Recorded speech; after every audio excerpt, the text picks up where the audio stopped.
the what? The import. That's like.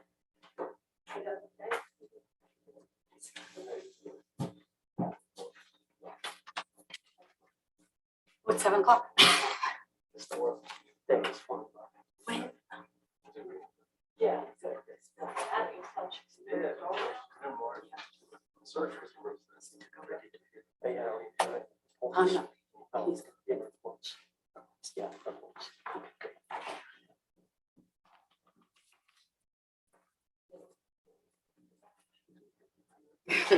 I got so we took my phone's off. Make sure, Alex.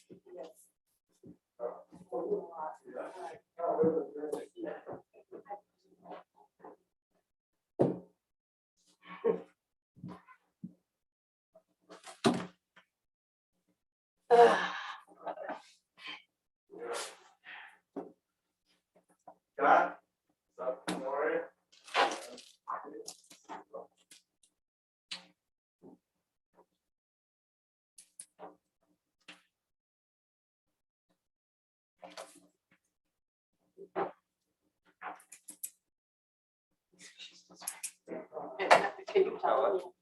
7 o'clock. Oh, yeah. Pardon? Oh, did you? Did you now? I did you? Did you? Oh, I don't know. Ask him.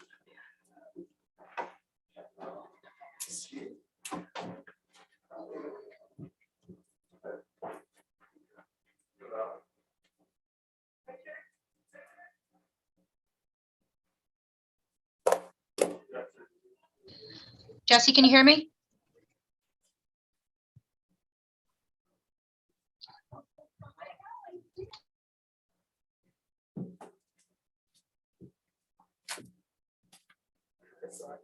Yeah.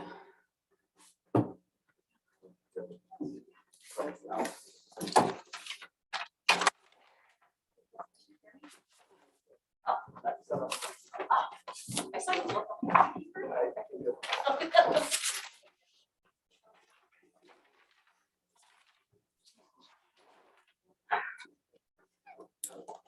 Hey, Brad. Hey, I feel like I'm sitting like in a low chair here. All right. Do you Oh, need you a can different? take it You can higher. take a different one. No. Right there. You can bring yourself up. Is Richard here? Richard? Yeah, there he is. Sanju coming?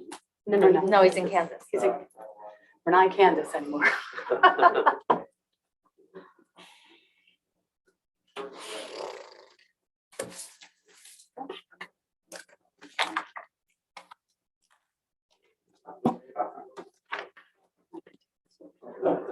Wait, so are you putting that on? Are you putting RVM on the? No. Tonight? No. Nope. Good evening, everyone. In accordance with Section 5 of the Open Public Meetings Act, be advised that a notice of this meeting was made by posting on the bulletin board in Town Hall and forwarding to the officially designated newspapers that this meeting would take place at Town Hall at 7 p.m. on Tuesday, February 2nd, 2022. Meeting details and the draft agenda were also posted on our township website. Please all stand to salute the flag.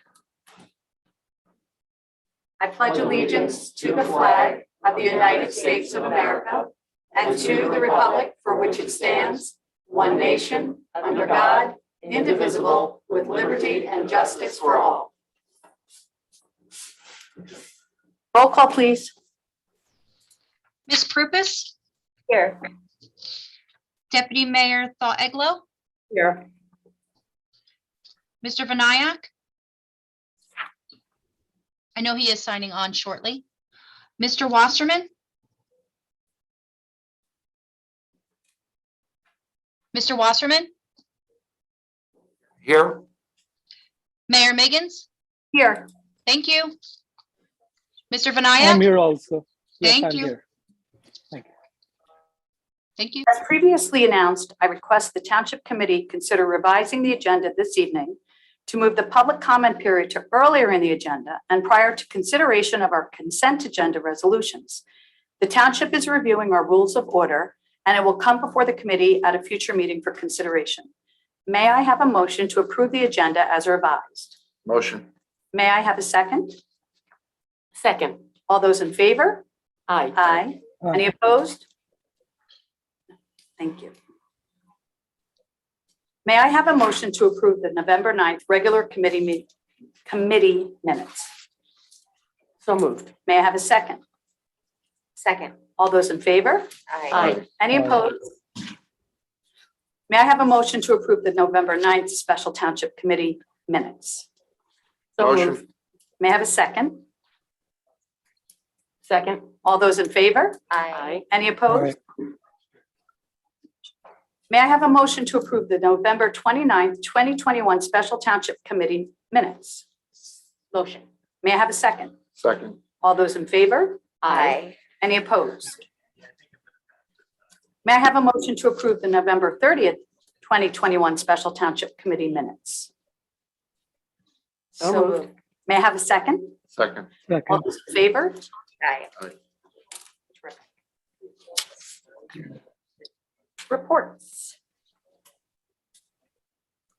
Any reports for us, Deputy Mayor? No, not tonight. No reports. Okay. Committee Woman Mol- Prupus? Mr. Molman, do you want to report on MKW and the Taylor Park Gateway project? Yes, so the township is now in the receipt of the executed contract with MKW for the Taylor Park Gateway. And next Wednesday, we'll be meeting with them as a kickoff meeting with the subcommittee and the firm to go over their process for doing the site analysis and to start coming up with dates for the first public meeting and what their first steps will be with the project. Can you also let people know about the food composting Yes. project that's open? Yeah, the township is now in its second year with offering a food waste recycling program at the Public Works Yard. We've partnered with Java's Compost, which is based in West Orange, where residents can sign up and drop their food waste that they collect in toters, like trash bins in the Public Works Yard, and it's collected weekly by the company. And to date, we've composted, I think close to like, I forget how many pounds, but it's at least in the ballpark of 2,000 pounds, Wow. if not more at this point. So it's been very successful. We've had about 50 households participate in the first year, and we're looking to expand it to just over 100 this year. So anyone who's interested can go on the township website and learn more. I have a question for you. Yeah. So with the MKW the subcommittee is going to be meeting, and we're going to have open meetings for the residents to Yes.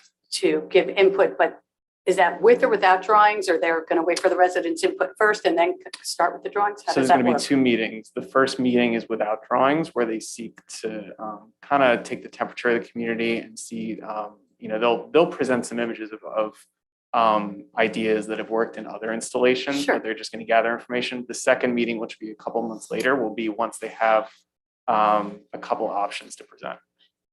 Zoom meetings, in-person meetings, hybrid meetings? I was thinking hybrid, Okay. but we'll discuss it as a subcommittee, and if that works for everyone, I think that might be best with how people have been, comfort-wise with COVID and stuff like that. Absolutely. And just one last question. So between the time they do the hybrid meeting to the time some drawings come, you think it's a few months? You think it's 6 weeks? Did they give you an option or an Yeah, idea? The timetable they gave us initially was about 6 to 8 weeks after they first kicked off. They would do the first meeting, and that's after they have time to do their site survey and site analysis. The second meeting, I think, was in the late third month of the project or fourth month of the project. So Sure. figure 2 to 3 months after the first meeting, they would be ready for the second one. Perfect. Thank you, Mr. Also, I have Yeah. two things for Mr. McDonald to report on. Can you give us an update on the two-way traffic circulation subcommittee, just an update with Hackensack, what you just told me? Is it Hackensack? Is that right? Yeah, just to speak to that point. Do you want to use this now?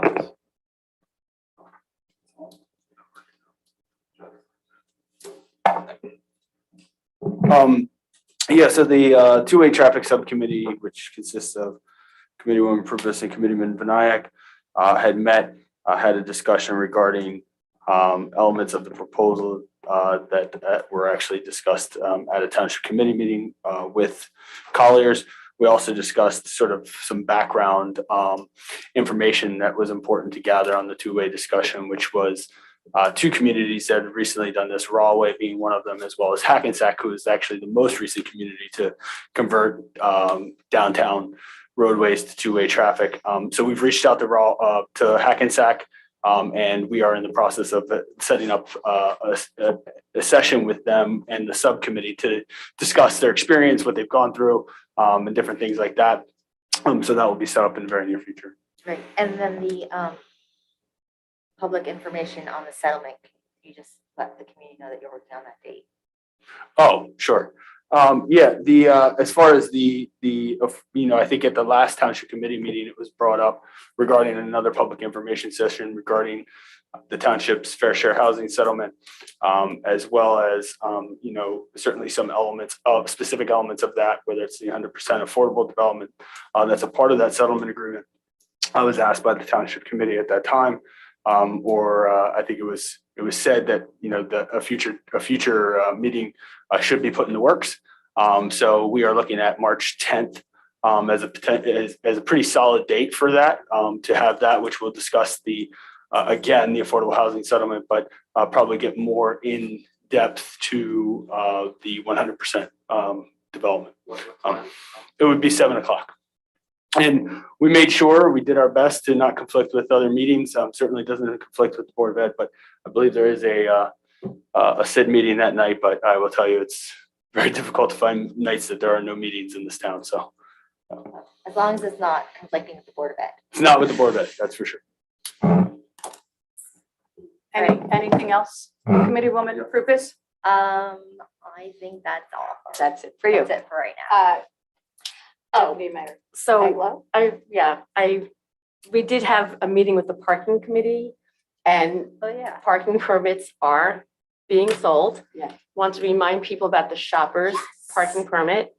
I think we're going to do a pilot for in between Dunkin' Donuts and Starbucks on both sides of the street to make it 1 hour.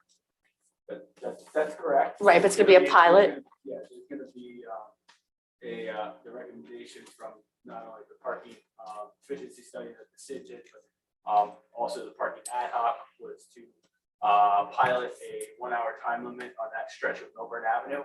We will do that by resolution at the February 15th meeting. I think it was suggested by the SID director to keep that in place for a 60-day period to evaluate its effect. Right, I think it's important to note that we want to hopefully get turnover on that part of Milburn Avenue and start directing visitors into town and residents to start using longer term parking. The deck, we're going to be having new wayfinding signs. So there will be opportunities to park for longer than 1 hour. It's about changing habits. And like I said, people are buying parking permits. And then we met with the finance committee, but I think I'll let Committeeman Vinayak, because I'm sure he can probably give a more robust review than I would. So thanks. I have two more things before we move down the thing. Yes. Okay. Mr. McDonald, the award for the lights in Taylor Park to the Yeah, I rec was gonna commission, do you're that. gonna get that? And then one thing that I just thought about, you said pilot program. We're doing a pilot with the dogs in Taylor Park. Are we measuring that at all? It's just, are we gonna? Yeah, I can report back on that. Obviously, those measurements during the winter are far less, effective. However, I can report back to the township committee at the next meeting on that. Have there been any complaints? I mean, I have not heard any, but that doesn't mean there haven't been any, but I have. but none to you? None to me. Well, then I that's can good. add to that somebody we know who does walk in Taylor Park every morning has noted he has not seen any poop bags left on the ground. He has not seen any poop. Everyone has been very respectful. And as long as we have enough trash cans in the park and they're kept clean and emptied, I think we'll be in great shape. And I just only hear wonderful things. People are just so happy about that program. Mr. Vinayak first. Why don't we get Mr. Vinayak? Did you have anything you wish to report with your committee, sir? Sure, we had as Ms. Eckler mentioned about the finance committee, we had a meeting, and I would just not dive into too much, but we had an excellent 2021. We were within our budget. We were within our spend rate. Everything seemed fine. We are going to meet again to dig deeper into 2022. But overall, Mr. McDonald and his team has done a great job in executing the funds that we had in 2021. Thank you. Thank you so much, Committeeman Benayak. Committeeman Yes. Wasserman? Yes, thank you, Mayor. I went to a wonderful store opening for Tonino Cigars on Milburn Avenue, and it was really it's a really interesting establishment for those of us who smoke cigars and enjoy that type of place. It was really nice, and I also want to welcome the owners to town. And on that note, also, I want to highlight that Explore Milburn did a new survey recently, and our vacancy rate is down to about 7%. Okay, that's wonderful. And we started, when we started, and again, you could interpret numbers differently, but when we started the bid, it was around 13% or thereabouts. So to have a 7% vacancy rate, I want to thank Steve. You guys keep executing, and it's really helping the town. So just my 2 cents. Thank you so much. I can report.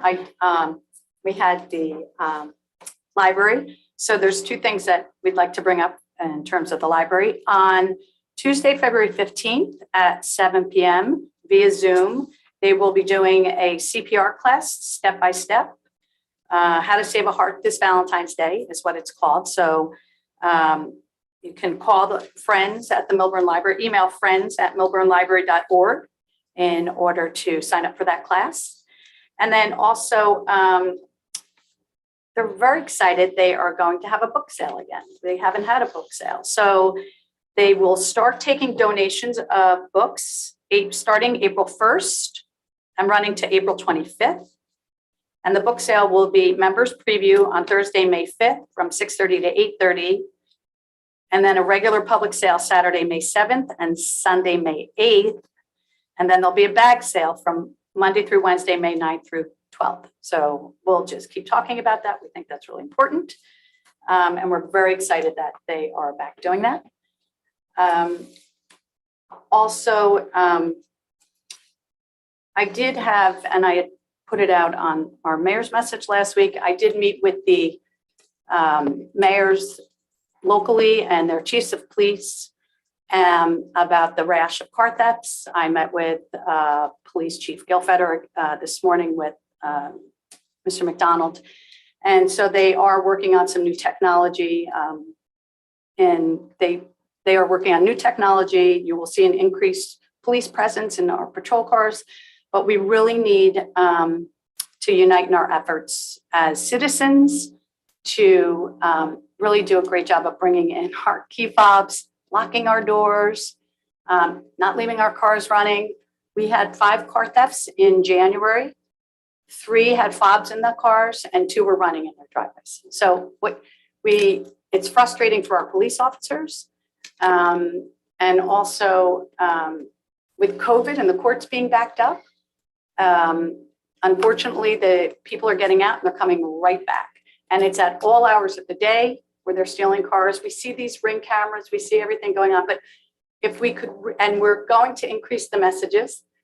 We find that when we have more messages, we have less thefts, and maybe it's just a simple reminder, but we really need the cooperation of our citizens in our community. We can't keep people from coming into the community and stealing the cars. If we stop leaving the fobs in and leaving our cars running, they might turn around and think, you know what, Milburn and Short Hills, we can't get cars there. Let's go someplace else maybe. But we really have to be mindful of, making sure we're locking our cars and taking our key fobs in. So that's important. March is Brain Injury Month, and I just want to bring that to everyone's attention. I also want to wish everybody a happy Lunar New Year. This is the year of the tiger. I think that's important. To Diane's point about the dog waste. I love my pets. I had pets, but I always picked up after them. And we need to make sure that we're picking up after our pets. We've been lodging complaints from people who are having other people drop their dogs' droppings, as it were, in their garbage cans. They float to the bottom. It's pretty gross. So can we just make it a point to bring our own pet waste home to our own home and throw it out in our own garbage cans? We've been getting some complaints about, a lot of complaints about that. Alex, did we have any success today with that property, with the snow removal? I cannot confirm that but all properties that we received complaints about regarding snow removal, you were to remove snow 8 hours after the last snowflake. They have all been ticketed and are fined at this point. So Okay. all went to this report.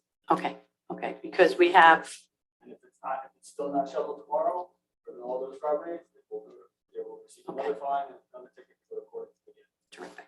Okay, because I've had complaints, calls, emails from a person that would like to develop a piece of property in town that has left their sidewalks full of snow, and that's just not appropriate. That doesn't make for a good neighbor. So I think that we have to keep an eye on that. You know, we have kids walking to school and everything. It's a little disheartening. So if we can stay on top of that, that'd be grand. And I'm going to ask you I would to, say before a storm to send that notice out.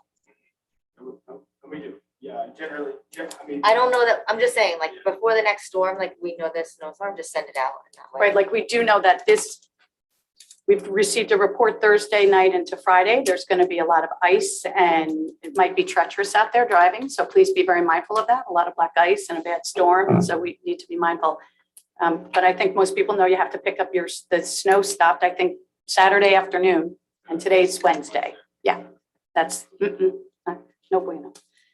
Would you be good enough to share, Alex, in your reports? Could you speak to, we had the meeting with the mayors with the Rollover River Council this week. And then would you also speak to the fair share? I'm ready for Wait, you. can I just say something? So we just got our dog license renewal in the mail. So the dog has to go to the vet next week and get all his shots.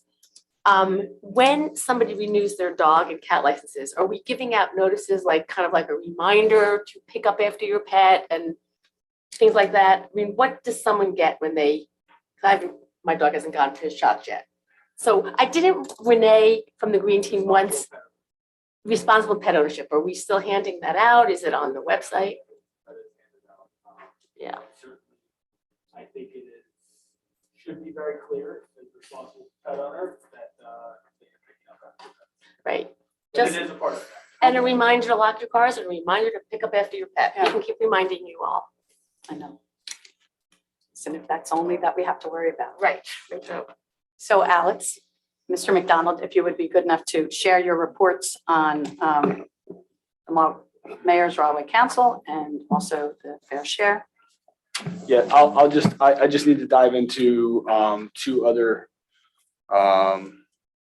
brief reports. First, I wanted to provide the community a quick update on the Short Hills Avenue Bridge. Okay, grand.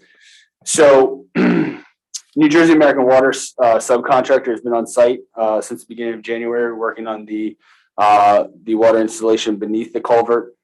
They anticipate being completed this week on February 4th, 2022. And Ritako, who is the construction company for Union County, is expected to start on Monday, February 7th. They anticipate being able to expedite the process a little bit because they have paid for winterization of the precast culvert, and they are authorizing some expedition of the project. So they haven't provided an actual timeline yet because they're waiting, I think, for New Jersey American Water subcontractor to get off the site. And then once their contractor is on, they can provide a more definitive date. And so I think they're starting to feel a little bit of the pressure in terms of how long this has been taking them to deal with this bridge. So just wanted to provide, and certainly any more information I receive, I'll be sure to get it to the community. So net, we're saying April?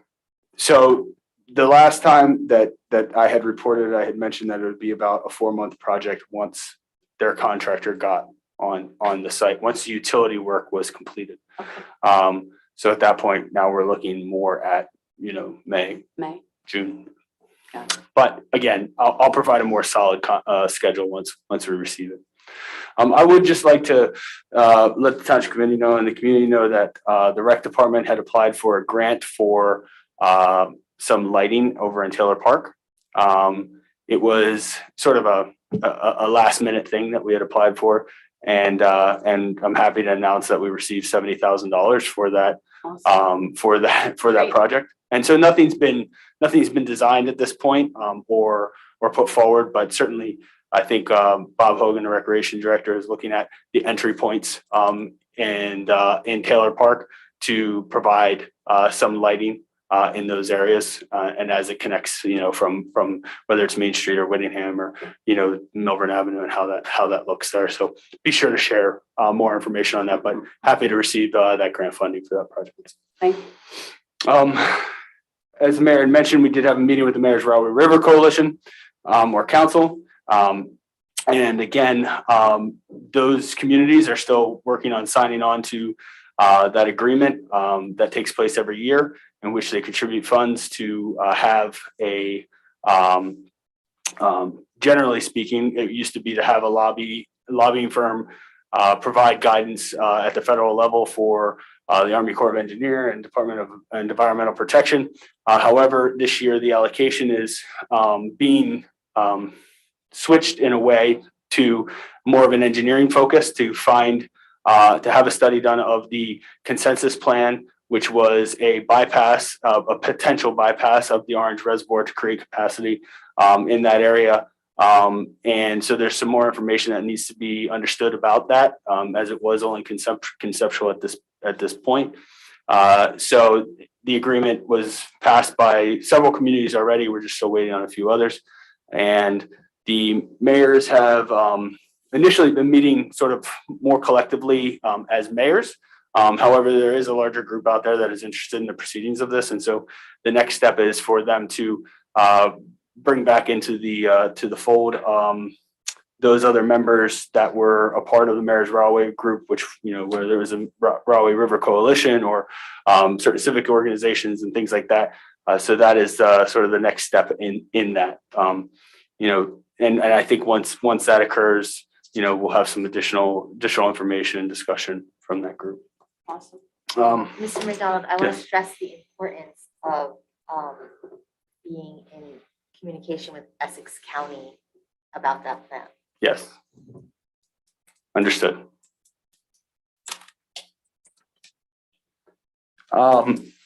Just an update on for the community, the fairness hearing and preliminary compliance hearing regarding the township settlement with Fair Share Housing Center took place on Friday, January 28th. Judge Gardner will be entering an order approving the settlement agreement as advancing of the interest of low and moderate income households in the region. From that fairness hearing, there was a moment of, I think, misunderstanding and something that I feel needs to be clarified. And we had asked the special master, Frank Banish, to provide some clarity in this regard regarding the confidentiality of the settlement negotiations. So I'm going to read directly from a memo to me from Mr. Banish, who is the special master, and I'm going to read it in its entirety for the township committee as well as the community. Again, this is a memo from Frank Banish, special master, in the affordable housing proceedings and negotiations with Fair Share Housing Center, and he is writing to me and saying, I am writing to clarify the nature of confidentiality when affordable housing matters are being negotiated. When township resident objectors spoke during the fairness hearing, the subject of, quote, court-ordered, unquote, confidentiality was raised. Judge Gardner said that he had never signed a court order requiring confidentiality in connection with the mediation proceedings, and one resident opined that the mayor lied about there being a court order in this regard. As a court master in over 50 affordable housing cases, I can't stress enough the importance of confidentiality of these negotiations. I advise the parties of the importance of confidential negotiations at the beginning of mediation and repeatedly during mediation sessions. While the judge was completely accurate in what he said, nevertheless, confidentiality was the governing rule in connection with the affordable housing mediation settlement sessions I presided over. As far as an actual order was concerned, none was requested nor needed, inasmuch as the conduct of the mediation sessions utilizing the confidentiality requirement was the standard and customarily utilized procedure. In fact, we talked about confidentiality at case management conferences, and clearly the judge expected the mediation participants to observe the confidentiality requirement. To clarify this matter, I want to note the following. The township continuously and faithfully observed confidentiality. In fact, on occasions when Ms. Miggins and Mr. Wasserman desired to respond to some public concerns, I wrote to Mr. Cosgrove that they could not do so due to the confidentiality requirement that all of the mediation sessions convened in connection with the Milburn cases were confidential. I announced at the beginning of the mediation proceedings that the participants were to observe confidentiality.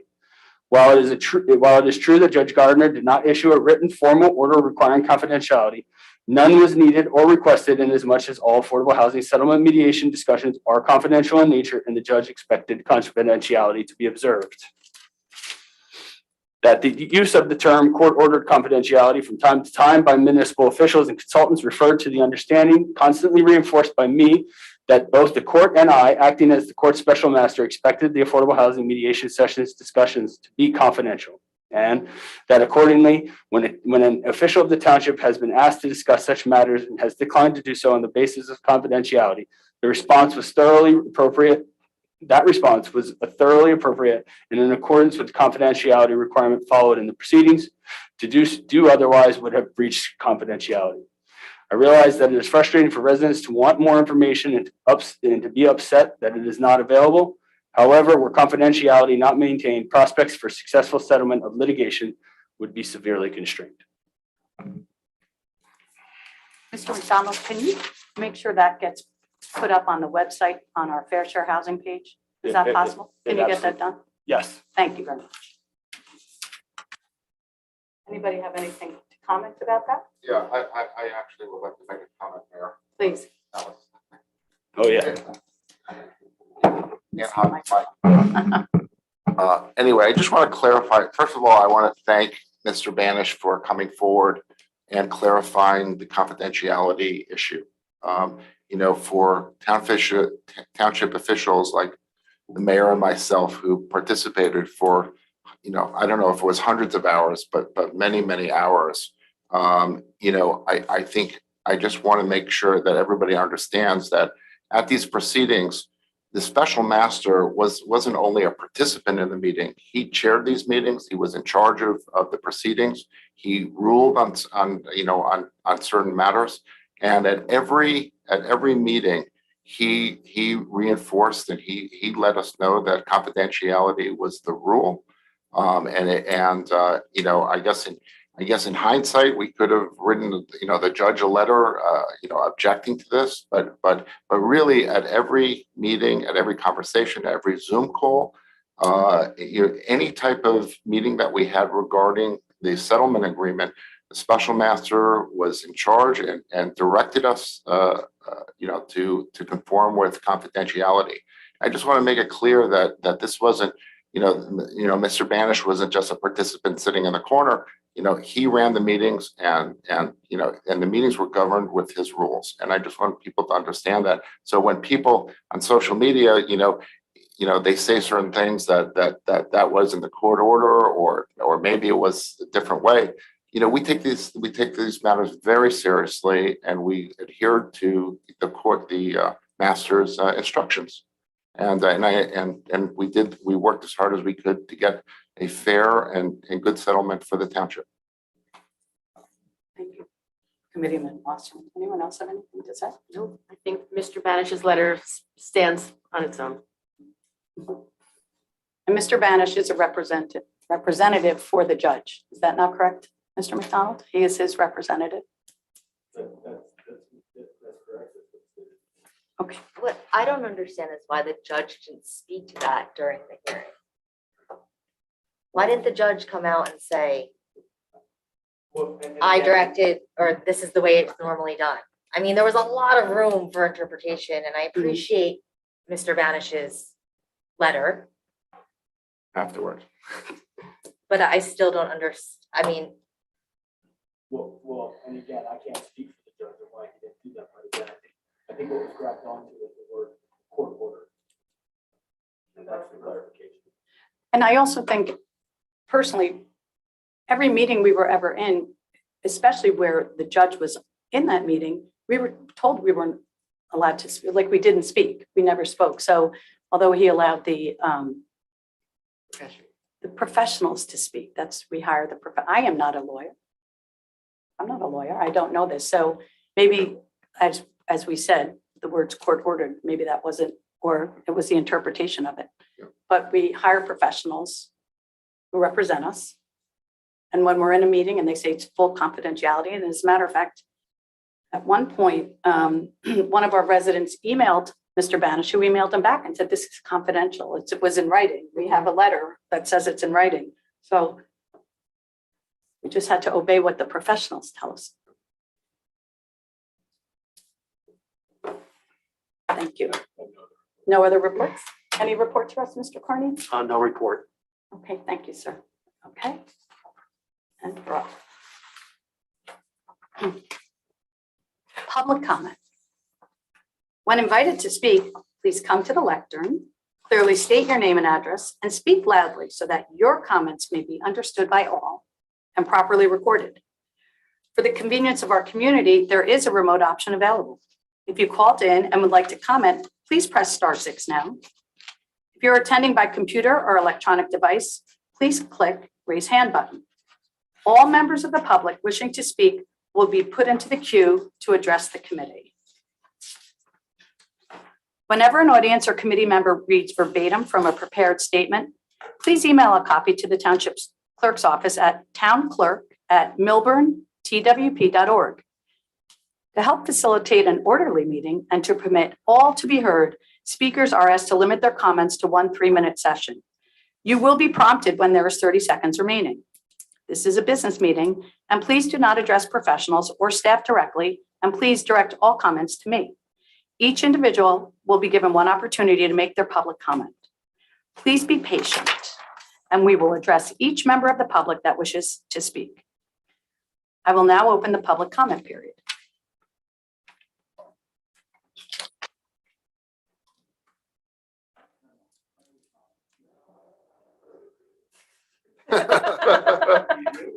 Some people don't. All right. May I take my mask off? Please do. All right. Good evening. My name is Jeffrey Feld, I live in Alexander Lane. Good evening. The last 10 days have been crazy. We saw 6 great football games. I think everyone in the community will say was great. The last 10 days began, I hosted a conference on Scottsboro boys and the relationship to Cornell Law School. That ties into Black History Month. We used the word, the temperature of the community. I can't believe you read that report. What you need to post the email that Fair Share Center sent to that gentleman the day of the August 17th meeting, where they had no qualms disclosing the terms of the final settlement. And that's a court document. There's a difference between negotiations and settlement conferences till the date you reach the settlement. As to tonight's agenda on the bill list, I believe you need to set off the amounts paid to the professionals. I do not know how you are releasing monies to the SID prior to the adoption of its budget at the next meeting, especially considering that the validity of the SID is a disputed issue. And to the best of my knowledge, none of you, other than Mr. Carney, are attorneys authorized to practice law. At the last meeting, someone delivered an opinion of law. There's questions whether someone was engaged in the unauthorized practice of law. On your agenda, you're going to approve the SID bylaws. Why aren't the bylaws attached so the public can understand what our arguments are based upon? You're going to bring Mr. Grillo in, he's going to explain you the changes. The public needs to see the document and they can make their own determination. The annual rollover notes. This is a question I've been asking about last year when I showed up. Based on best practices inventories that I hope will be posted, there's questions when there is a rising interest market, which we're now confronting. should we be terming out these obligations? And one of the issues I've been asking is whether every year that you roll it over, what are the soft costs of the refinancing? When it be cheaper or economical to just do it once and term it out? And there should be an explanation, especially when we're seeing a market now rising in interest rates. In addition, the public should know what was the original use of those monies. I can't tell from the document, but we should have that, because also as of this year, this month, as of the end of January, the annual debt statement should be filed or should be completed very shortly. And once it's done, it should be posted, because that gives the people an understanding of what our debt situation is. In the future, if there are changes to the agenda, please mark it so people understand what the changes are. If there's a new resolution being added, I understand that happens. Underline so we know where it is, because otherwise we're all searching to see whether there's documents. Based on what happened on Friday, I highly recommend that the township obtain a copy of the transcript and we need to start creating a public pleadings library, whether it's about Bacone, my case, Bear Properties, that the public has an opportunity to look at the documents and look at the transcripts. Because I provide you a copy of the transcript of the first Bacone hearing. That is something I think of as transparency and neutrality. We need to rebuild trust and confidence. What was read before did not build trust and confidence. I think it raised the temperature in this community up. Also, I think you need to create an independent legislative oversight committee to investigate what happened with the Bacone and Tilly situation. How did that occur? Also, you might need to understand a little bit more. I don't buy that explanation. There's a difference between mediation and settlements. Mr. Banish was appointed as a special master. A special master is not a mediator. You have to be very careful the terms you throw around, because this community has too many lawyers that understand the distinctions. Thank you, Mr. Feld.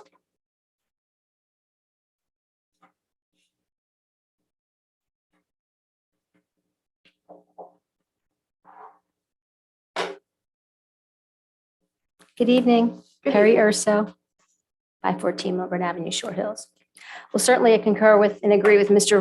Feld on the SID issues. Mayor Miggins, I'd like to, actually, I know you wanted everything directed towards you. Yes, please. But I have a comment about Deputy Mayor and Please. Eglo. A resident made a comment for the lack of zoning enforcement at the January 18th, 2022 meeting. Instead of responding directly to this gentleman's public comment, she deliberately remarked about the gaping hole property on Upper Milburn Avenue, sternly referring to the owners. They know who they are. We got your message very loud and clear. And on the very next day, we were notified by code enforcement. And the next day, we received a call and certified letter from the Millburn Township Building Department. Last week, we met with department heads to rectify your complaints. Today, we once again received yet another violation notice from code enforcement, and also received, by way of Oprah, emails between Committeewoman Eglo at the time, business administrator, and department heads. I asked our BA, Mr. McDonald, what are the policies and procedures and protocols? Because it's to my understanding that elected township officials are not to contact department heads directly. Can you please explain? In my opinion, timing of all of this, latest rounds of contact with certain departments make this clear-cut case of retaliation.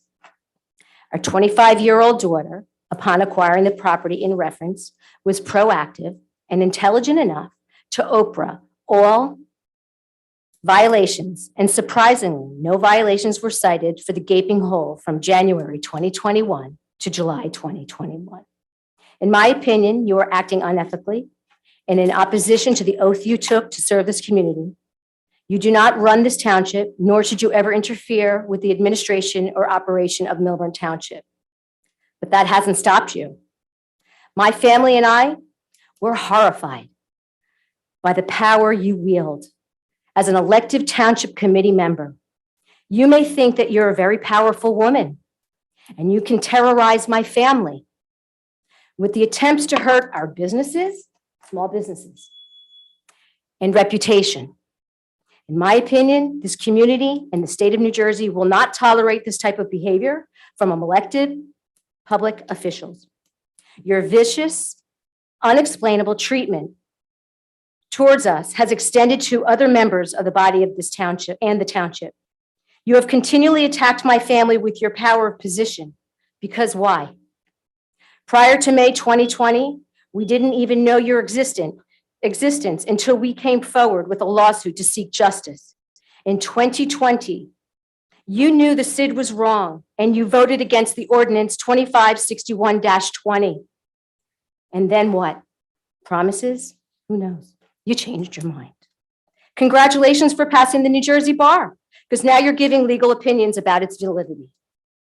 The only representation of the taxation we are benefiting from this is the retaliation by the township. And why? For standing up, for fighting for something that's right. Taxation without representation. For 28 years, my families minded their business on Upper Milburn Avenue. Always a good neighbor. Sorry. Never caused problem for the township, just worked hard and gave back and supported this community.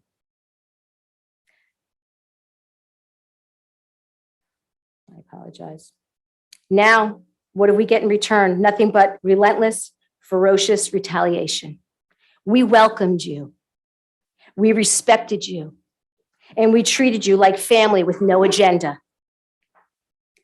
Are your fellow members of this body okay with a sitting elected official is using their powers to retaliate and to make selective complaints that has been stated out loud in these public meetings and to deviate from the position you have all sworn an oath to uphold to do so?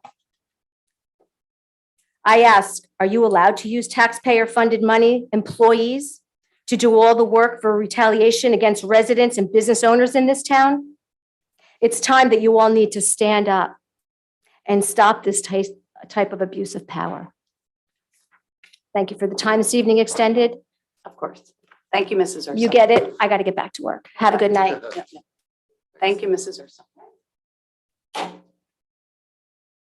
Anyone else in the room like to make a public comment?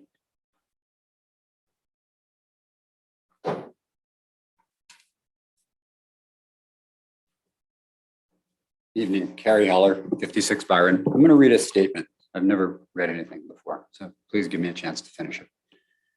It's just one page. I would like to speak to the fair share housing process. When the Silverman project was being planned, then resident Maggie Miggins called upon me and I called upon her. We walked the property. We talked often. We looked at title documents that she had acquired for the purpose to halt or limit the size of the Silverman project. Ms. Miggins and others canvassed the then elected officials to not zone the property for the intended use. The size and scope of the property was known, and many called upon Committeewoman Eglo, Lieberberg, and Prupus to not support the rezoning. It was a transparent process. The public spoke, the TC listened, the TC voted. Now that Ms. Miggins is mayor in TC last year and sitting as an elected official, she has contradicted and stifled transparency at all levels of conversation with fair share housing in the community. Ms. Miggins and Mr. Wasserman became the subcommittee representatives of the town in negotiations. One person with little experience on TC and the other with just over a year. It was documented last Friday by Judge Gardner. There was not a court-ordered requirement that Milburn TC be required to keep information from the public. Mediation, as said before, really couldn't be disclosed, but openness as to what was being planned could have been disclosed and discussed with the community. Bidders and concept development plans could be presented. For 20 plus years, many in town have spoken and planned for the relocation of the DPW. In 2008, a redevelopment plan was approved, but not adopted. But as the financial crisis and change of politics came about, the plan did not move forward. In 2010, a parking garage was built in the downtown in the wrong location. In 2016, a good intention, badly designed, complete streets plan was implemented, wasting much of our taxpayer $6.2 million. We apparently now have 3 TC members ready to approve a standalone 75-unit fair share project on 1.5 acres, dividing the DPW site and leaving DPW in place downtown. Apparently, there is another proposal and others that have been out there over time that activates the DPW site with a mixed-use development. Currently, Livingston is relocating its DPW from downtown and improving the DPW site comprehensively. They're not putting a city-sponsored fair share housing project there. West Orange is moving on relocating its DPW. Summit, as part of its redevelopment plan, is relocating its firehouse and creating a higher and better use. But Milburn, unlike Madison and other communities, is taking advice from its conflicted expert planner and attorney, and a misguided TC is about to make a decision that will affect Milburn for generations and without community input. I have one more paragraph, please. Feel free. Thank you. The 75 units, which was negotiated just by 2 TC and just these 2 residents with their experts, without consideration to last year's vision plan, 2008 plan, and many other plans over the years, have the positive improvements to be made downtown is just not the right direction to go. Legally, the community needed to be involved in the process to determine whether 75 units is a standalone or part of a cohesive planned mixed-use project, whether 75 units in one location is best for Milburn. The residents are in control in our town, not the experts and the lawyers who guided then Committeewoman Miggins and Wasserman to a bad decision. Again, they were given bad guidance. We have no risk in not complying this night or next month, and instead coming forth with a better DPW plan that for 25 years of input from many TC and mayors have wanted. No 3 people sitting in this room, or 5, have the right to be the judge, the jury, and the executioner of such a plan. There's a process, disclosure, and feedback. They have the right to vote after fully vetting the legal requirements as calculated by Fair Share Housing and a concept plan for all residents to see. Frankly, in 2015-16, former Mayor Bork did the same thing, enforcing the Complete Streets plan into implementation. No one really knew what was coming as it was not vetted. If 3 TC votes can shape the future of the town, then we, the community, need to be more involved vetting what the TC sees. Thank you. Let's not make the same mistake. Milburn, we control our own destiny, not the lawyers and the threats of complying. We need to comply, but we also need to plan, be transparent. Thank you. Thank you.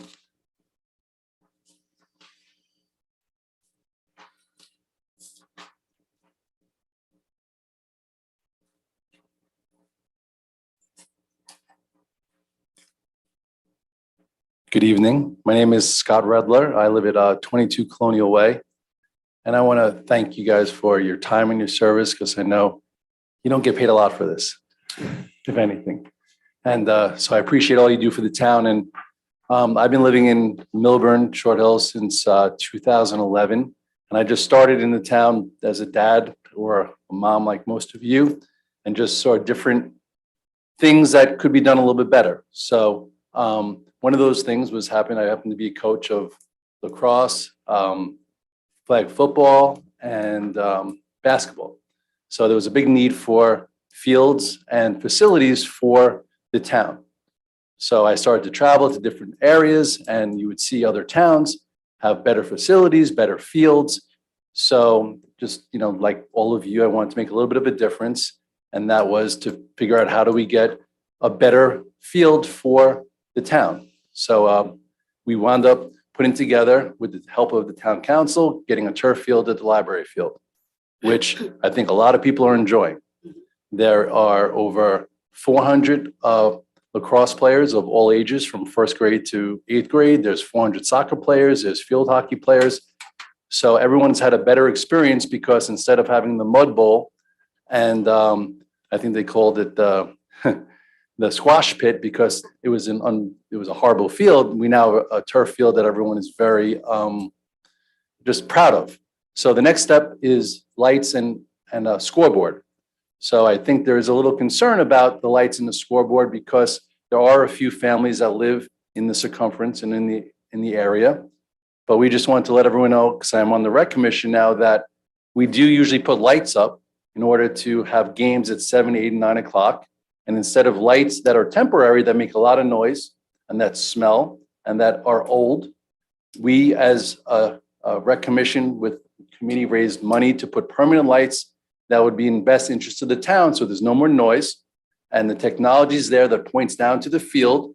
So all the surrounding houses won't be affected by it. And it's a better situation, but with change, some get a little bit up, they just get a little concerned. So the rec department, as well as all of the families that help put together the fundraising for this project, took everyone's into consideration. So with the few seconds left, so I feel, and we all feel that, lights are not only just for the players and the kids and the families, it's also for the best interest of the town.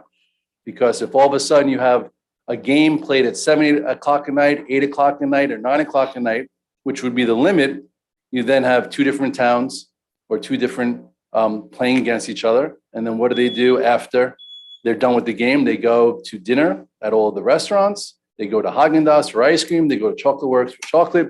And it creates really nice revenue for the overall economies of the town. So besides a great influence or a great experience for the kids and the parents, it's in best interest of the economy of the town. And I just want to let everyone know that the rec department is doing everything they can to make sure that the houses aren't affected by it, that no one's life is changed except for a better experience for everyone in the town. And the equipment and everything is being put there, and it's going to be construction over the next month. So this way in the spring, we could start the process moving forward. Another step in the right direction, the same way back at the high school. I don't know if it was a decade ago, they didn't have a turf field in the middle of the high school, and then people put together the turf field, which benefited everyone on the Board of Ed, everyone in the high school. This is something that sometimes is hard, it's change, but it's in best interest of the town. And I feel like there are much more situations like this that have to happen in order to move forward. And I know change is tough, but everything is being considered. So if we impact you, I do think that we're doing it in a very sympathetic way. So this way, everyone could have a better experience overall. Thank you, Mr. Redler. Thank you.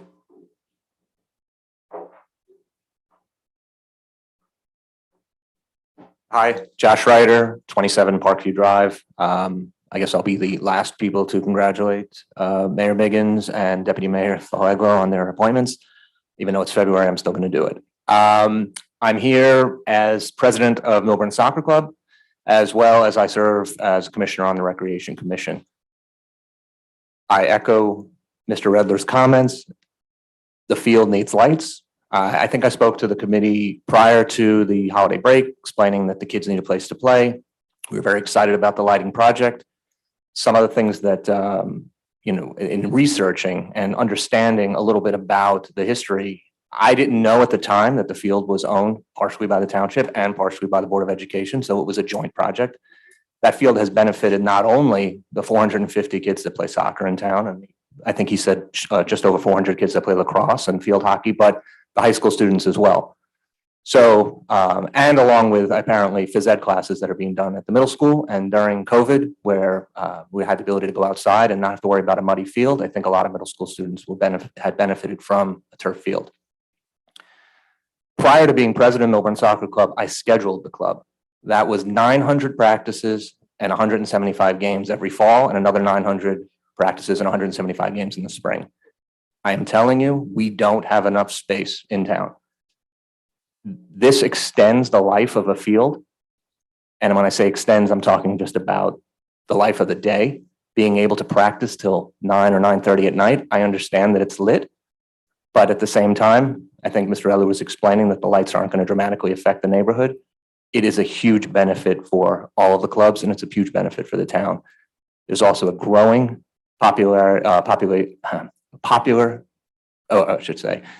there is a huge movement for cricket. And as cricket grows in town, they're going to need fields as well. And this is only the first one. Truthfully, we will probably need another 1 to 2 fields that are lighted in town to really fit what we have currently. If the population grows to a point where everyone is playing sports, you're going to probably need more. But right now, this is just the first one, and it should be understood that while it's great, we're going to need more. And I'm excited about the lights of the field. The construction calendar looks like the lights will be ready for March, maybe the beginning of April, which is great. If it gets done in March, it's even better because we're not allowed on grass fields until April 1st, which is another hiccup that we all have to deal with. So I know that and Mr. Redler said it best, it's change and it could be, a little bit of a painful process, but in the end, you made the right decision and we hope you guys will push it along as best you can. So thank you. Thank you.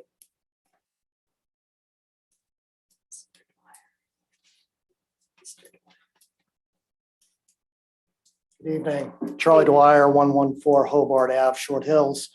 Again, thank you very much for passing the resolution back in December to put the lights at the library field, as Mr. Redler and Mr. Rutter had said about the fields. I won't reiterate that.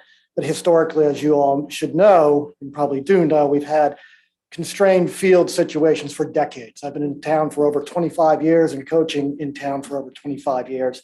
And have lived through those pains of not getting on fields until April 1 and having to use parking lots, which are not ideal.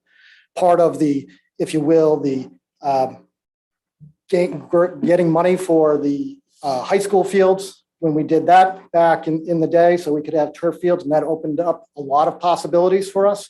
The turf field that was put in at the end of 2019 opened up more flexibility and allowed the rec department to have greater access to fields and to better allocate them across. As Mr. Redler said, this is a benefit for our town. It's a benefit for our kids. Youth sports has grown exponentially over the course of years and continues to grow.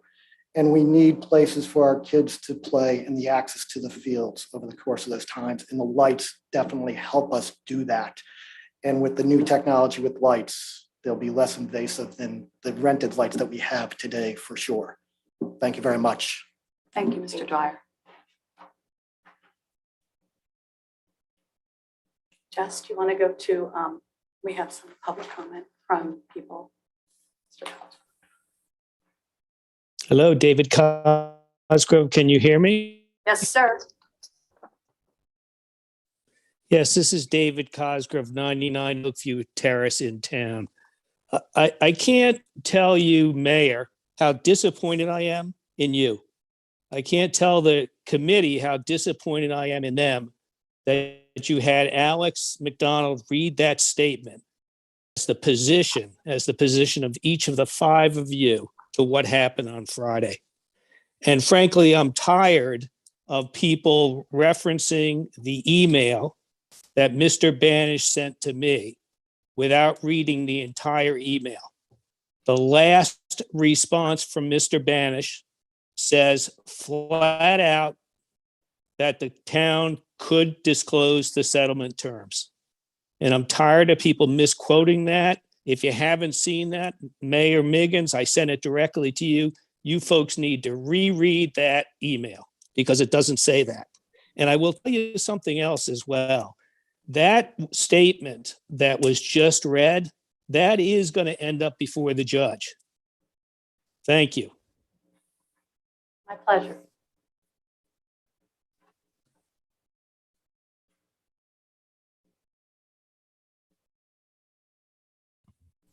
Hi, Jay Morielli, 1 Claremont Drive. I'd like to say 3 things briefly.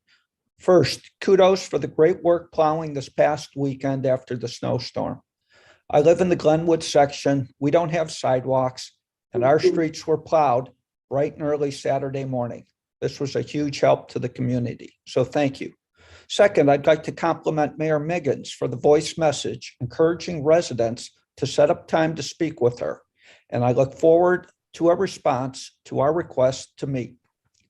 Finally, with regard to the fair share housing settlement, I'm hoping someone can respond to the following questions regarding the overlay zones, one of which borders my backyard. Is it the case that the settlement only establishes the locations of the overlay zones and the density allowed in those zones, and that it does not address issues as building height, setback requirements, required green space, parking requirements, servicing requirements, rooftop decks, noise restrictions, and other zoning requirements in those zones? If that is the case, will there be additional zoning requirements that need to be developed that pertain to new projects in those zones? If the answer is yes, I strongly urge the TC to establish a residence committee to provide input to those requirements. It is the feeling of many residents that previous ordinance changes have been driven by planners and commercial property landlords, with the interest of residents taking a backseat to those of developers and those with commercial interest.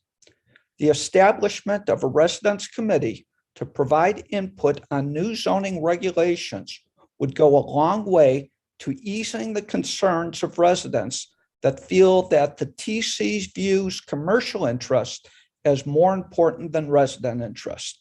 Thank you. Thank you.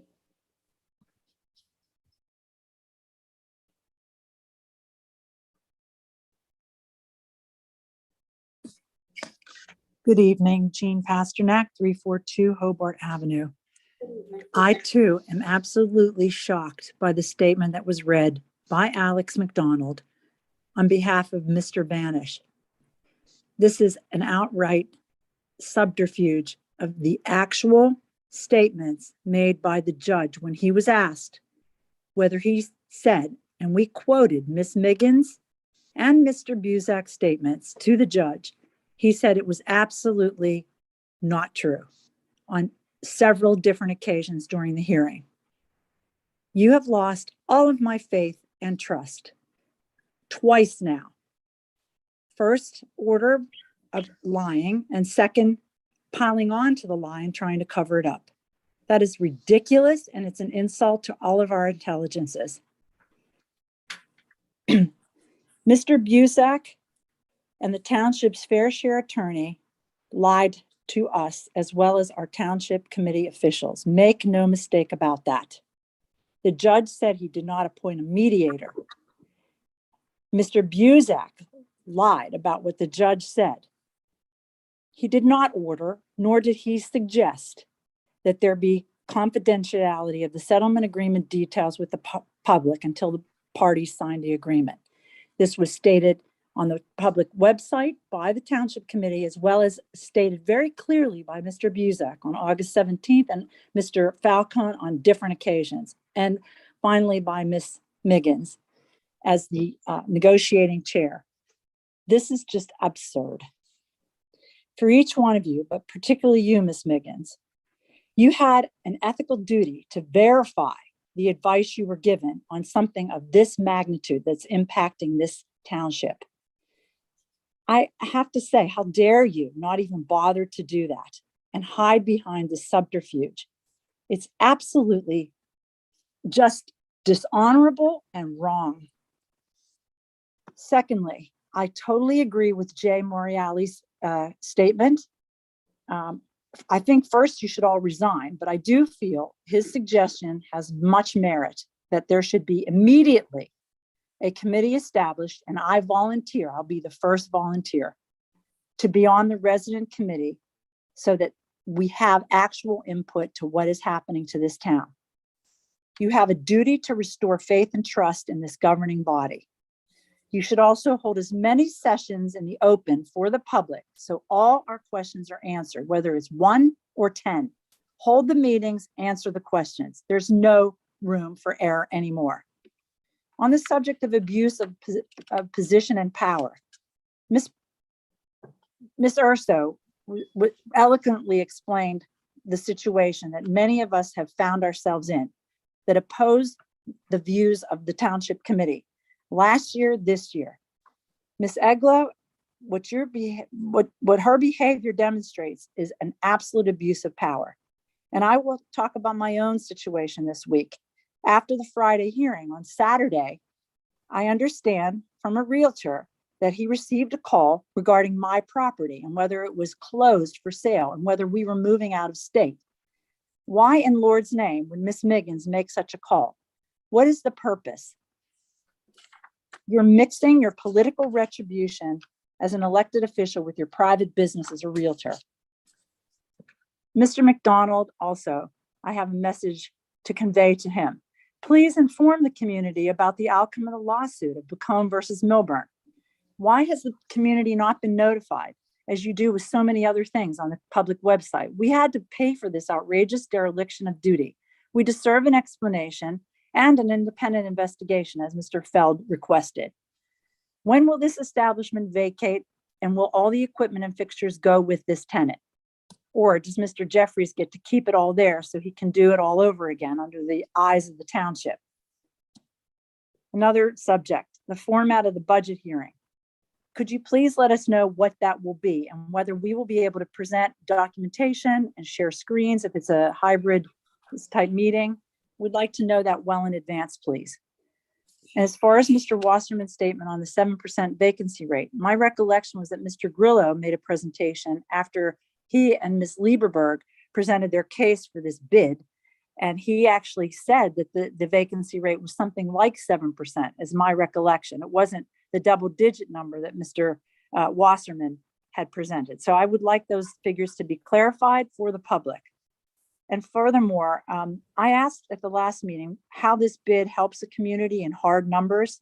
What is the return on the community's investment, whether it's the 400K that you claim or the 1 million that I claim, when I put in all the costs of overtime of police for all the different closings of Main Street, etc. So whether it's my 400 or my 1 million or 400, what is the return? Have we seen increased tax revenues to the township? Thank you very much. Thank you, Mrs. Pasternak.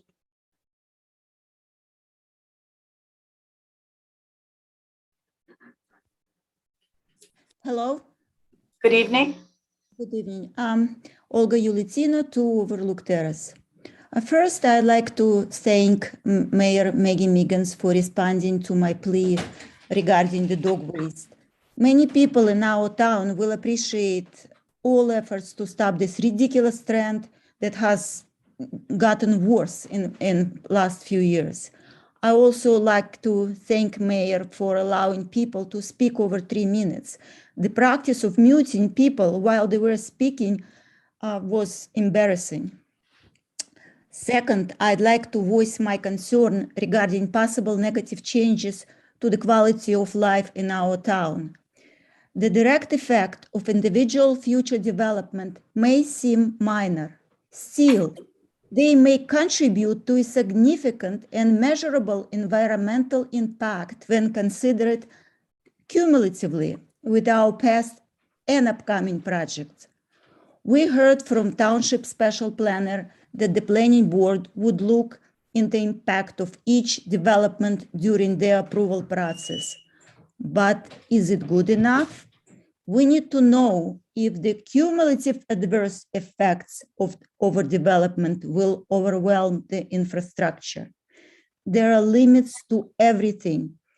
I think residents need to have peace of mind and assurance that our schools, traffic, parking, sewer, noise, and air pollution will not overwhelm our town and decrease the quality of our lives. By the way, I love Jeff Morel's idea of the residents committee. I would love to volunteer too.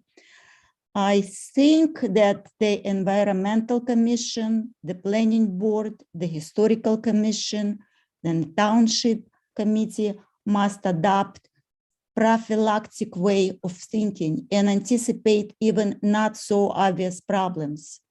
If you use this way of thinking, you would not allow building rooftop decks, changing ordinances to allow restaurants to be closer to residential homes, or planning to build a performance stage next to homes.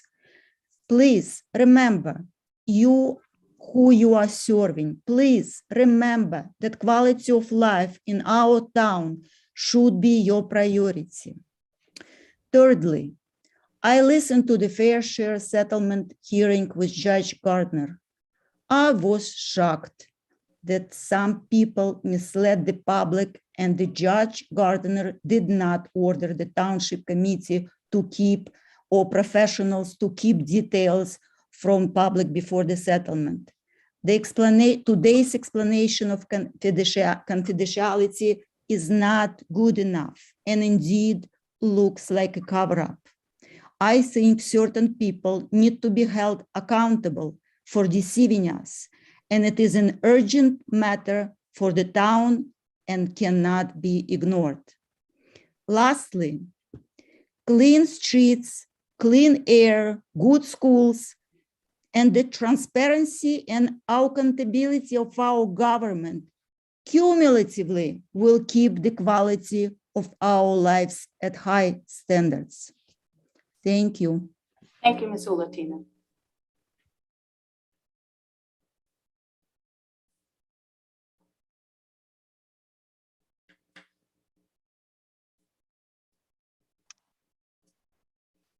Good evening. Good evening. This is Mary McNett, 9 Park Circle, Short Hills. I agree with many of the previous speakers, and I won't reiterate what they said. I think that they said it very strongly, but I would like to add a couple of things regarding the hearing that was held on Friday. Judge Gardner, in the beginning of January, having heard that the residents were unhappy about not being able to speak, invited residents to fax statements to his office. And he was very forthcoming with his private fax number to achieve that end. So I think that there is a difference between what goes on in the settlement room, and I wasn't very happy with the statement that I heard tonight, and what goes on outside the settlement room. The judge would never, I don't think, have made an issue of this if he didn't think there was an issue there. After the judge clearly stated that it wasn't he who said that said that public discussion wasn't permitted, Attorney Buzak then stated on the record that he would take responsibility for that misinformation. I don't think that was misinformation. And we need transparency and accountability to have public trust in this community. And I'm sorry to say that I think the public trust has been eroded without reason. If you look at other websites of other communities, for example, Chatham, you will see that residents and professionals and governing body members have all worked together to come to have input into solutions that concern their affordable housing obligation. And we need to have the same privilege. So I'm not happy what I have seen regarding the affordable housing issues and how it's been conducted. And I hope that going forward, we can have that task force where people can participate. We have a lot of people in town who have a lot of great ideas and can craft some solutions that would benefit our community and our residents. Thank you. Thank you, Mrs. McNabb.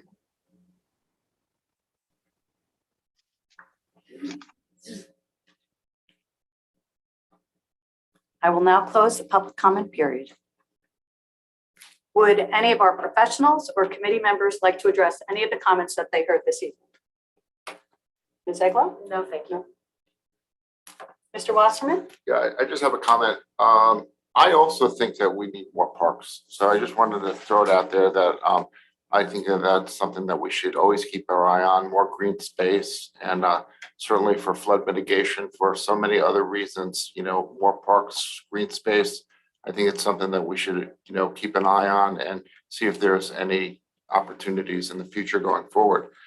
Just one thing in terms of the rec commission, the people that sit up here, we get constant complaints from 1 or 2, maybe 3 families.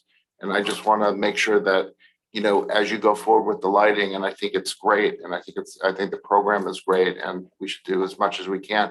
But if there's an opportunity to sit down with those 1, 2, 3 families, and they're the same people over and over again, I think that would go a long way to work with the community. It's only a handful of families.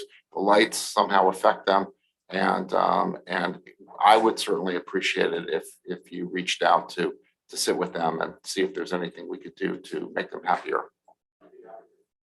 Mr. Wasserman, just so you are aware of this, Mr. Hogan has met with them and has put letters in their boxes. And what they would like to do is once the scoreboard goes up and the lights go up, and they'll, of course, adjust the lights. But once the scoreboard goes up, then we're going to look, there's money that was set aside to put trees up to block, but they want to see what type of trees. They're working with the forester, Mr. Doty, and there will be trees going up to block the scoreboard, and there'll be large trees. There won't be little spid yokes, as we say in the Yeah, I Irish. think that's great. I just think we have to make sure that those particular families are in on those discussions. No, they will be. In fact,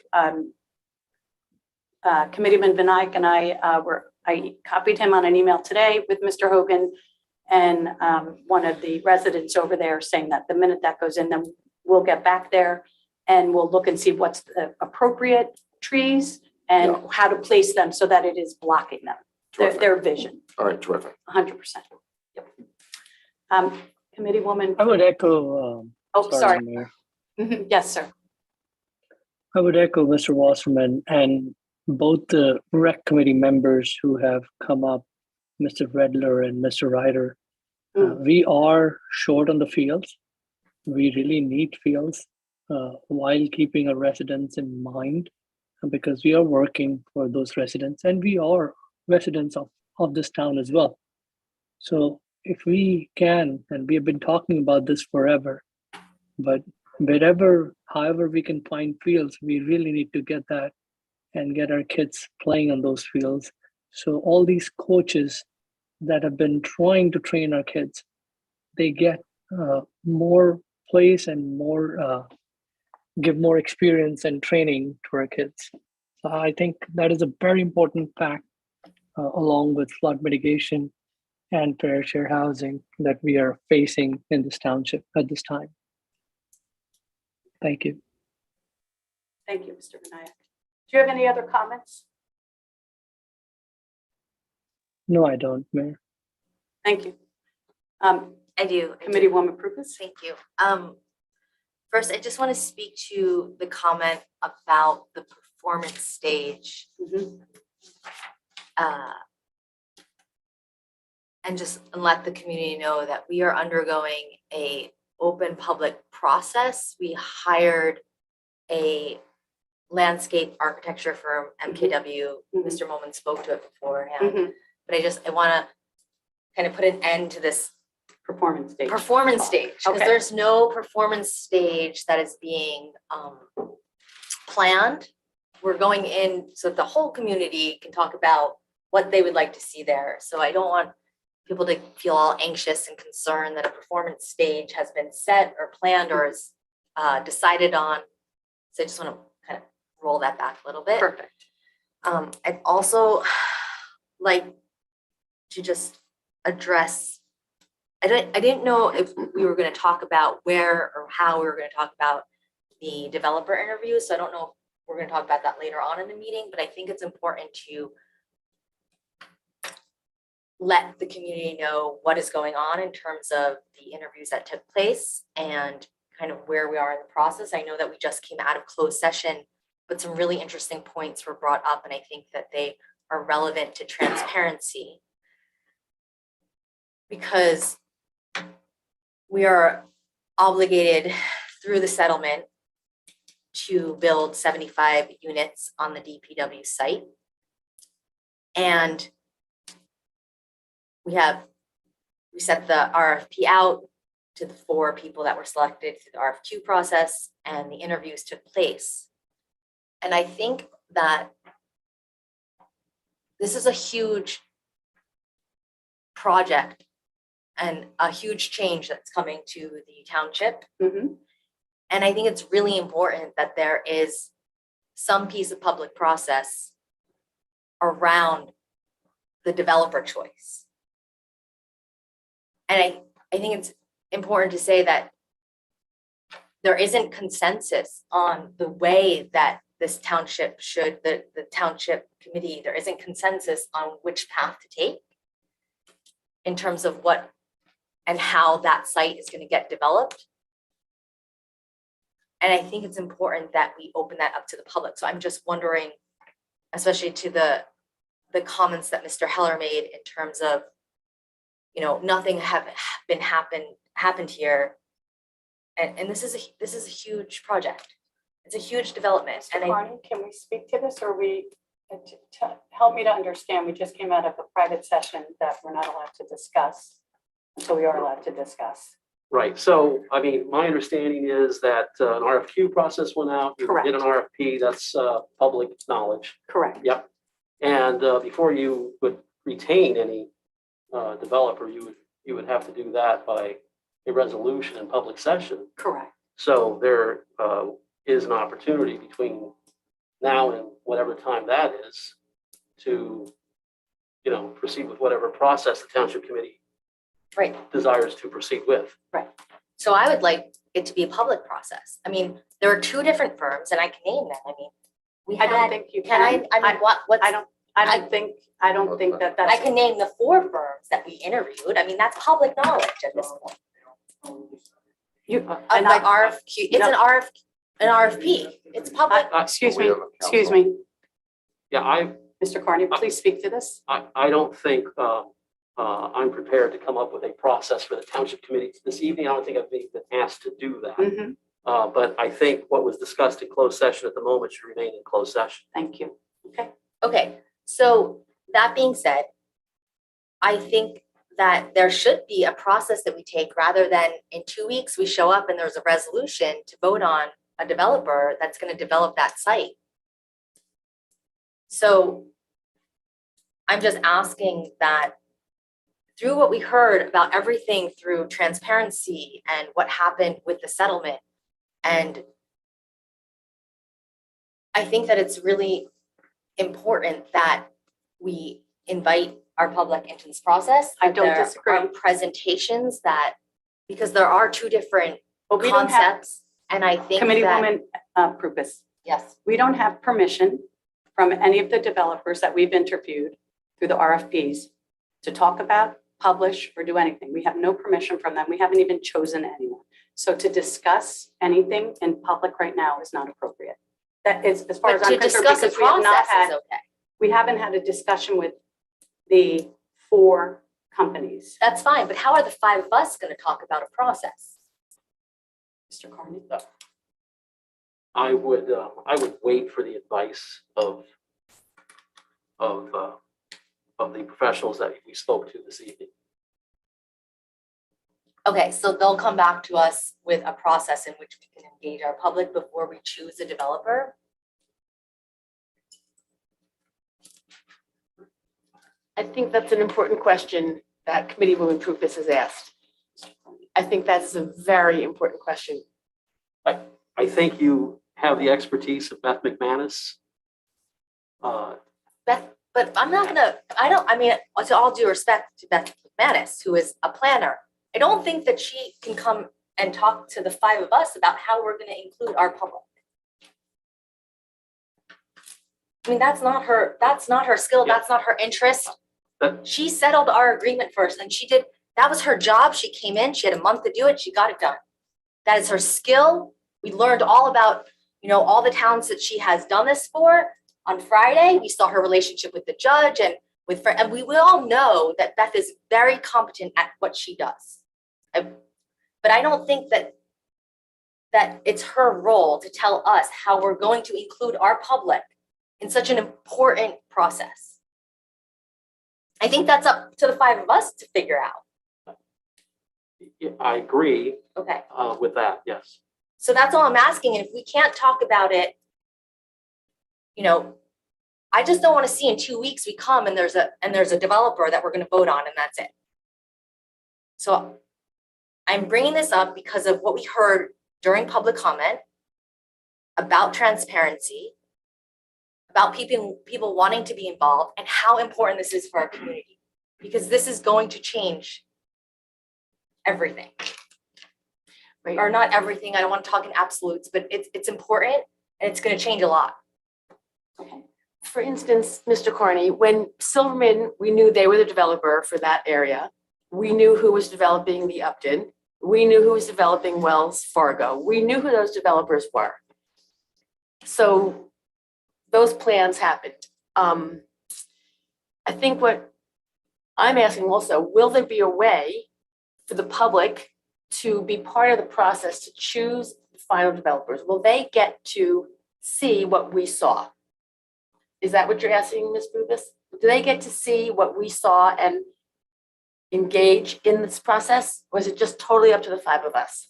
Well, first of all, those were all private properties. This is a No, I 75 realize. court order. Even more so that it belongs to the township, Right, but this. not the so- five of us. Right, but it's the private properties that they got to, we knew what they were doing. But you're elected by the citizens, and when they elect you with the idea that you're going to do what's best for the town and for the community. I don't know of any instance, and maybe Mr. McDonald, you can let us know, is there any instance where the public has ever been involved in picking a company that through this process? Has there ever been a town that said, okay, and how do those developers feel about it as well?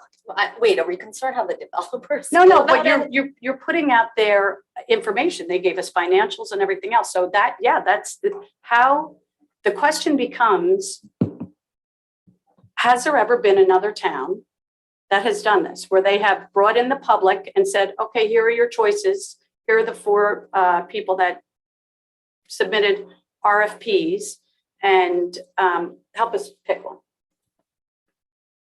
So that's that's a really broad question that I'm not sure that I'm going to be able to answer whether any town has done. But I think that what you're all discussing right now is what your process is going to be as a committee going forward for a developer. And I think that it's important to take into consideration when you're going through that one. I don't know that you're going to make that determination and decision right here and right now. However, I think Committeewoman Purpose is expressing her interest in having additional information and more process. But I think it's also important to consider what did transpire and what went through what the Township Committee discussed in the closed session as well when considering that. And so at this point, I think that in terms of process, we can always put forward an idea or a mechanism or a plan for you all to consider so that we can move forward with this process. But I sort of hear where both of you are coming from, but I can't speak to whether a township has ever come out and said, we have 3 developers, you choose one. But I also, I know that there's processes that we've been through and how they have gone. And so I think it's just important to consider that as well, but also to consider what transpired. Let me question, not. Maybe it's possible, because I don't know if we're gonna decide anything tonight. Maybe we can put this on the schedule for our next meeting and see if we can, make the public included and have some type of presentation. I don't think we're gonna make a decision tonight. And it should be, as Ms. Prupus, sorry, I got too far away. And I think it should be, there should be a presentation and people should be invited.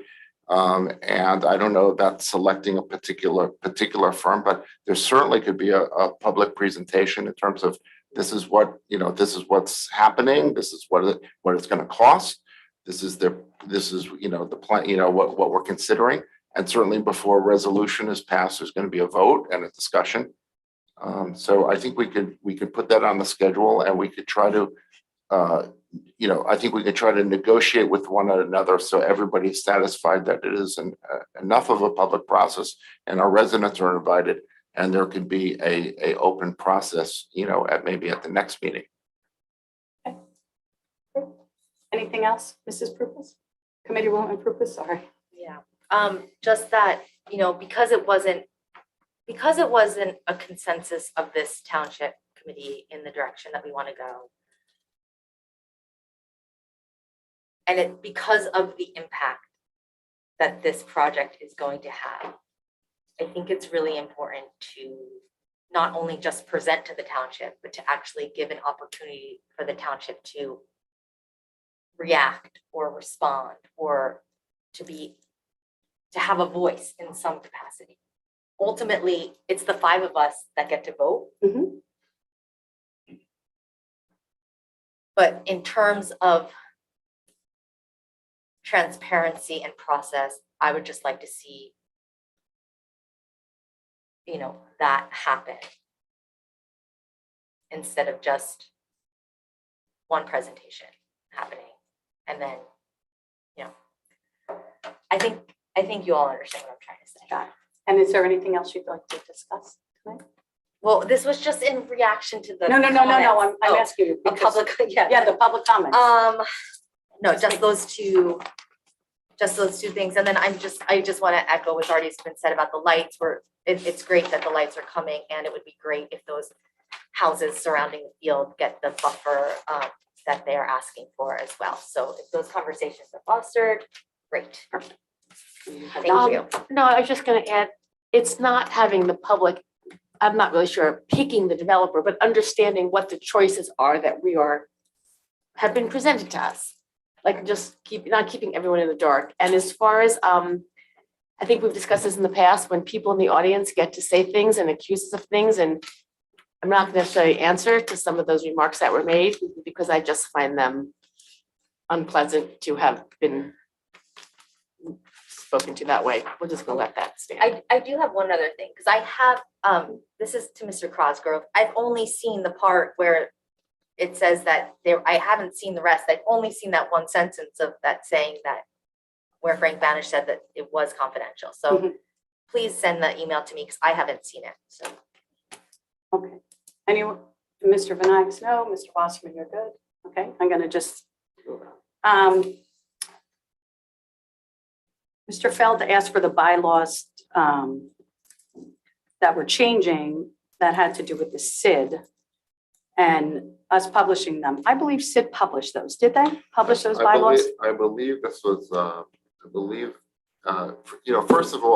first of all, to Mr. Feld's credit, I think that, that when we did discuss changes or there's an opportunity to put it in the packet, I don't disagree with that. I don't disagree with that. But I believe, actually, Mr. Grillo, just a question. In terms of the changes that we're proposing tonight, those were discussed in public at our last bid meeting? 4 times. 4 times, okay. And are those changes available? Where could people go to see them, and they've been disclosed 4 times? Yes. Yeah, please, let's clarify things. We're not having you give your whole presentation Well, yet, he's but gonna we do just it. want to clarify that Okay. one thing. Sure. We can lead right into it. I have a few more things, that's why. And I have a few more things I'd like to The short discuss. answer is yes. Okay. This was introduced in October. Great. We went line item by line item with myself and our council, November, December, January. That was in every meeting packet. It's available on the internet. It was available prior to the meetings. Okay. So whatever anyone is saying about not being able to see these changes, I am absolutely baffled. Because we sat in this room and literally went through them. And was the public invited at every opportunity to comment on those changes? Absolutely. We have public comment at every single one of our meetings. Terrific, thank you so much. No. Thank you. I'm wanted just to gonna have a make sure couple more. everybody understands the subject. We changed the agenda. We absolutely can change the agenda. As far as marking it up, we don't mark the agenda up if we make changes to it. We leave all the old agendas up so you can just look. And if we add a new resolution, it gets added to the bottom.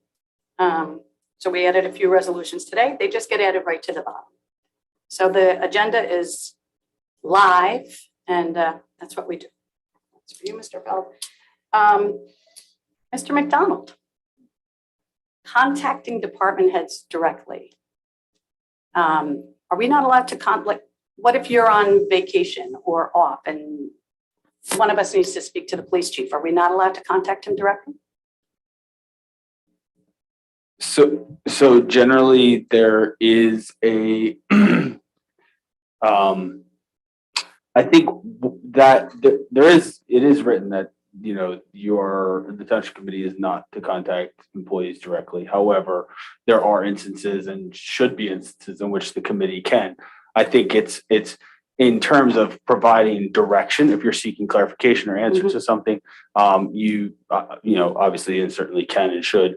But in terms of providing a direction to an employee to do this or to do that, it should not be done. And generally, and I can say that the township committee has been very good about going through the administrator's office to do so. So it's a chain of command. It That's is. what it's chain of command. If we have an issue, we go to you and then you take care of it. Correct. Okay. All right. Got it.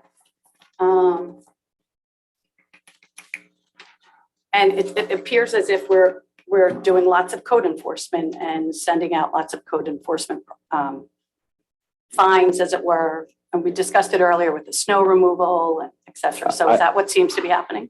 Yes, and I think, you know, we can certainly I can provide additional figures as to the code enforcement and what we did last year. Okay. And that it is not just sort of single things out. I think we were close to 500 and some odd complaints and code enforcement complaints in just 2021. Okay. All right. That's good to know, because we wouldn't want to signal anyone out. But if somebody is breaking the law, then we have to fix it. Okay. Talked about the trees. Mr. Cosgrove, to Mr. Cosgrove's email. Mr. Cosgrove did, well, I just want full transparency on this. Last year, when we had the mediation committee and we were looking to add to the mediation committee, at the time, Mayor Prukas and I did ask Mr. Cosgrove to sit on the mediation committee with us, and he declined. He said he could not do it, but we did. I thought it was very important that he get to have his voice heard. And then that email that he sent, that we received a copy of from Mr. Banish, where he said that everything was in mediation, we could not disclose it. And then he sent another email. That's the second part of the email he's speaking of.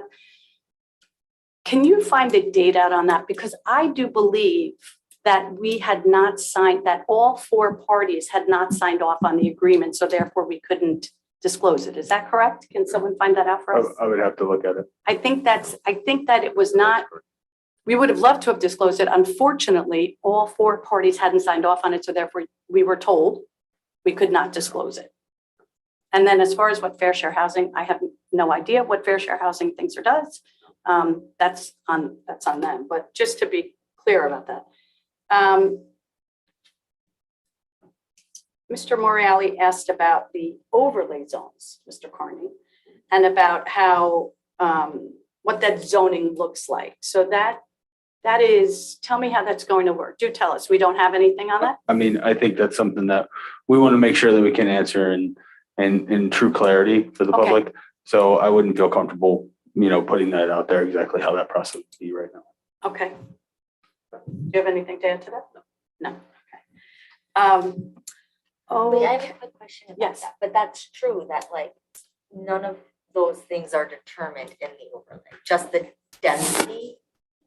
That's the only thing that's determined. That is the thing that is clarified in the settlement agreement, correct. However, there is existing zoning in that, in those zones now. But correct, whatever is clarified, Zoning stands, it's just. that there will be an overlay to that zoning and that there will be other provisions associated with that zoning, to Mr. Morreale's point. However, to understand exactly what those points are and how that process would work, I think it's important that we get clarification and be able to answer the public with clarity. Okay, great. And Mr. Morreale, I will reach back out to you to get, let's get on each other's calendar. Ms. Gaddy, would you be good enough to share with us the working group that we've started that has to deal with, we started it last year, Ms. Englo. That's the group where we have people from environmental. TRC, the technical review. The technical review committee. So we do have a committee that will be going over any new projects. It's a committee to meet with us, and it involves the Historic Preservation Committee and Deputy Mayor Eglo and myself. There's someone from planning, there's someone from zoning, there's someone from Shade Tree, there's someone from environmental, HPC. I think Eileen Davitt from so we do have a committee that is formed that will be going over that. I know some people had asked about, and Mrs. Pasternak had sent to me, she had some questions. There was, I guess, a committee in Somerville, where she had said that they had started this committee. And I'm sorry I didn't get right back to you. I normally try and answer all my emails quite promptly, but unfortunately I was waiting to hear back from the clerk there to get some information about that committee. And apparently the reason why that committee was formed is Somerville doesn't have to worry about fair share housing because they have enough of it already. They have enough people that are low income people that they don't have to build fair share housing units the way that we do here in Milburn.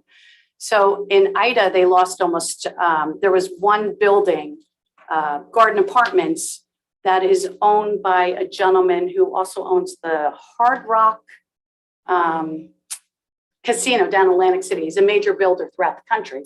And apparently he wants to knock down those Garden Apartments and put a major high rise over there. So they're doing a lot of work. And that's why that committee formed, is because he can do it. They don't have to worry about, he can do everything. And he's touting it as a luxury building. So people got up in arms about that. And that's why they wanted to form that committee.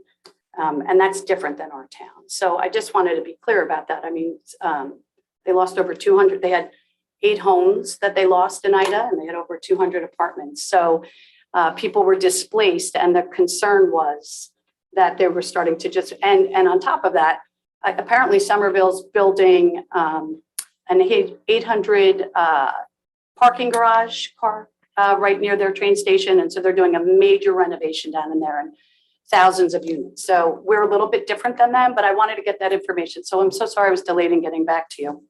Wait, what was But the there's your, relevance? huh? I'm unclear with the, Because she was saying she wanted us to start a committee. She had sent me an email and Mr. Morreale touched to it, starting a committee. a resident. For That- residents, I for hear you. residents. I got it. Okay, got it.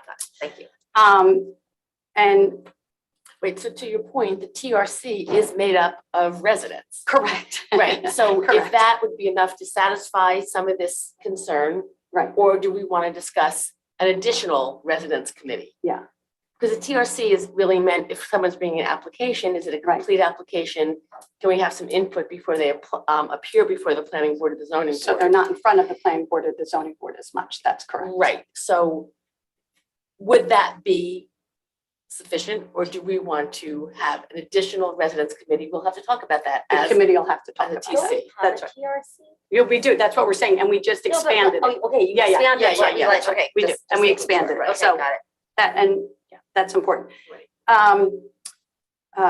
I'm many things.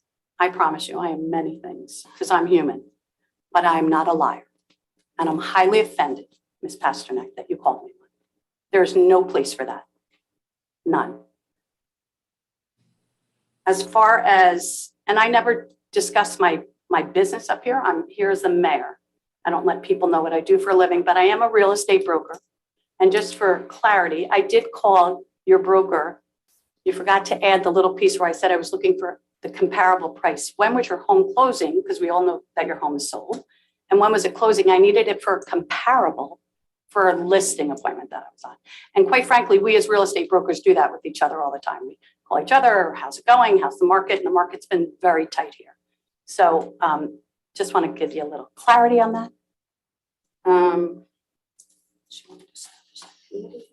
Just want to make sure I'm covering everybody. Thanks, Pastor. And thank you, Ms. Ulatina. Yes, we're working hard to clean up that dog stuff.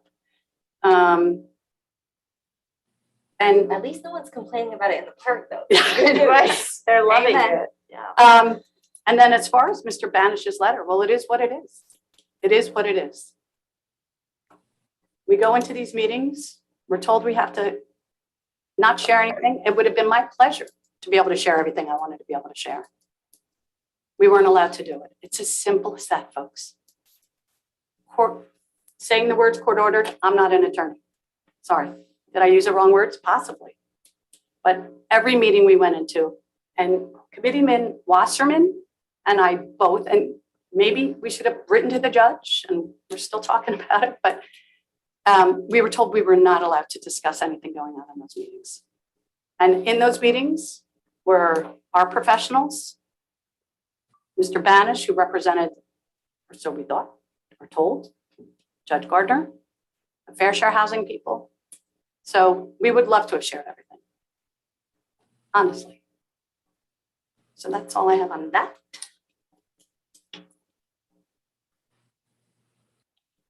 Mr. McDonald, do you have anything for us? Mr. Carney? No, nothing further. Thank you. Okay. The Township Committee will now consider consent agenda resolutions. Well, I have a question on the consent agenda.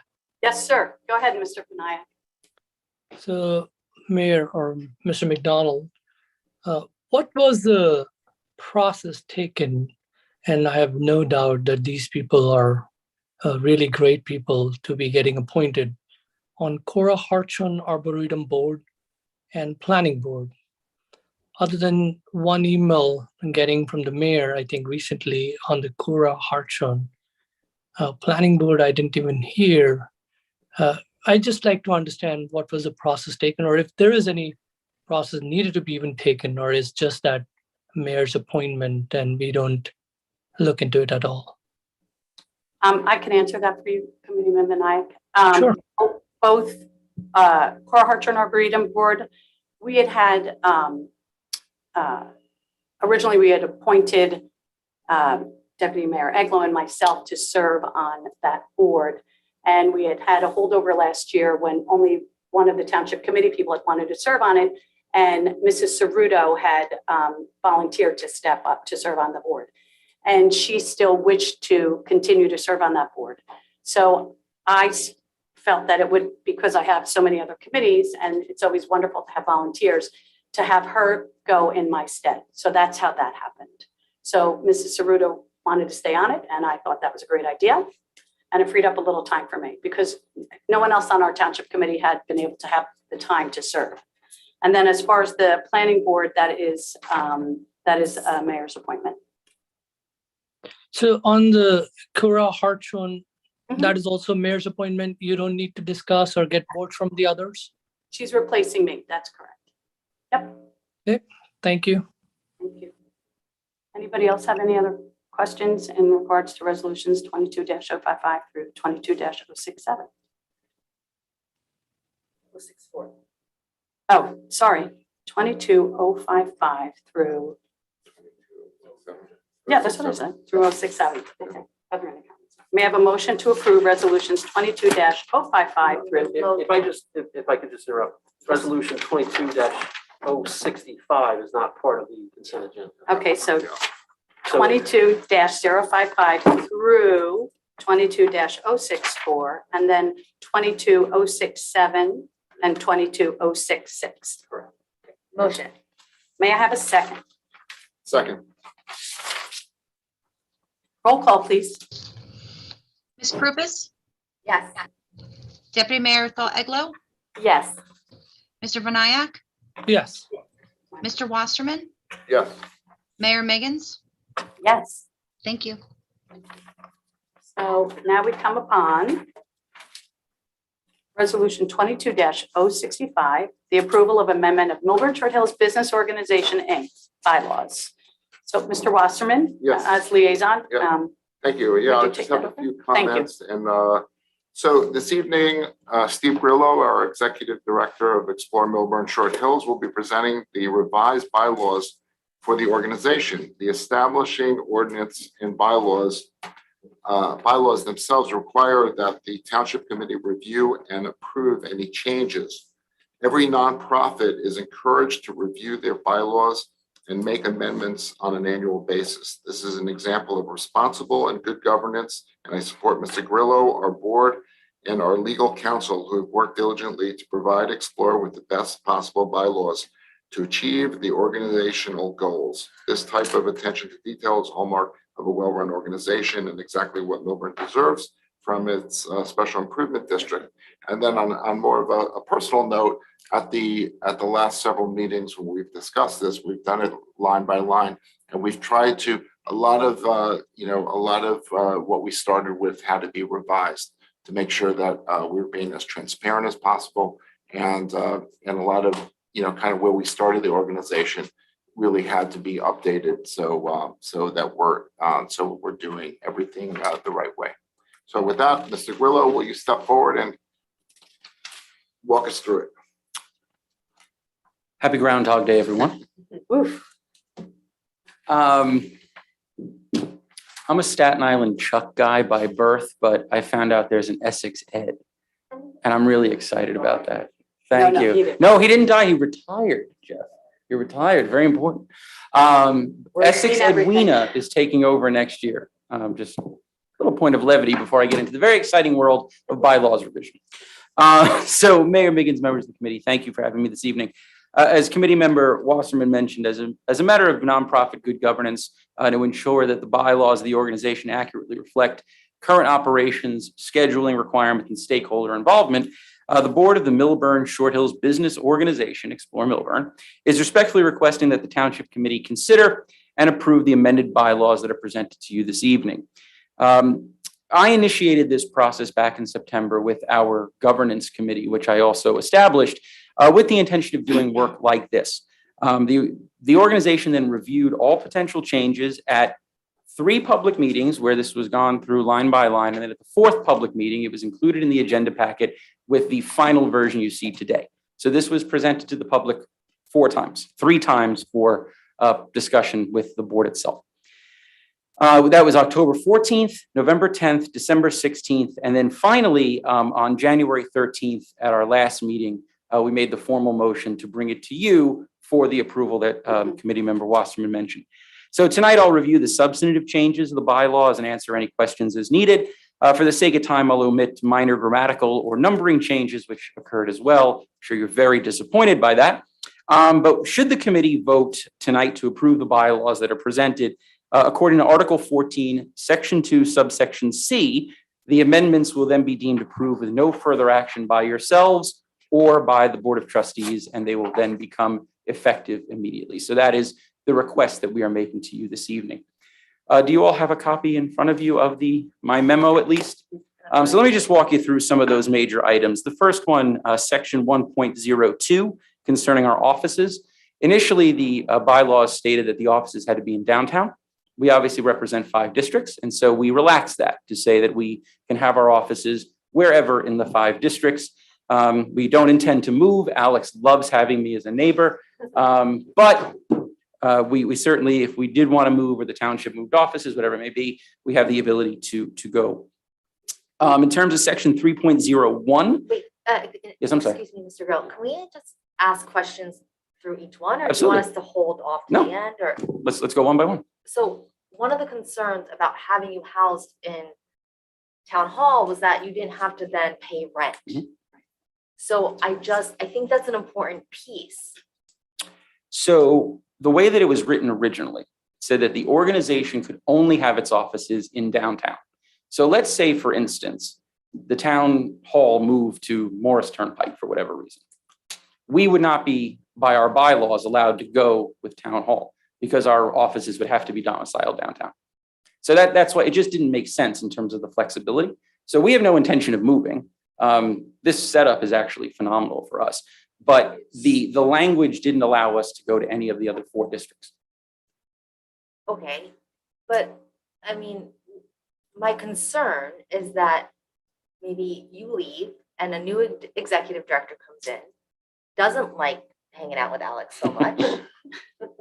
Yes. Has it in the bylaws that they can then go rent a space somewhere else. Mhm. So is there a way to modify that to say, if you're concerned about town hall moving, which I don't think you have to have any concern about, but just that remains in a town hall or a township office. So if you wanted to go to the Bauer Center and there was space there, you could. I just don't want the bid spending their money on office space. So I don't know if there's a way to reword that, but that's my concern about that change. Okay, so if we were to reword anything tonight, we would have to then go back and amend everything at our next meeting, just so you understand the process.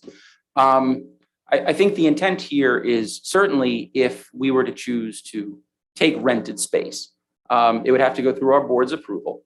And we have township liaison and a mayor's liaison on our board, who I would hope would express concern over that expense. And it would have to be, it's not a unilateral decision by the executive director, right? It would have to be made by our entire Yeah, board. I'm letting you know that I'm not comfortable with that change. So I don't know how anybody else feels about it. But I'm not comfortable with that change because it was so specific and addressing something that came out of the old DMDA. So I don't know how we move from that, but that's my concern. And I might be outvoted here, but Steve, what was the overriding rationale of that change that we wanted, that there were 5 districts and if things changed, that you wanted the flexibility to move? Yeah, I think from an optics perspective, it's contradictory to what we're trying to achieve. Why would we say we serve all 5 districts equally, but we can only have an office downtown? Because there's no rent here. I mean. And that's fine. I don't think the question of rent wasn't brought up. It's a question but of. that's why that was initially done that way. Yeah, but I don't think the two things are mutually exclusive, right? I think there's a question of whether you pay rent for an office, and there's a question of whether your office can be located. What if someone gave us free rent on Upper Milburn Avenue? You would say that we are then precluded from going there?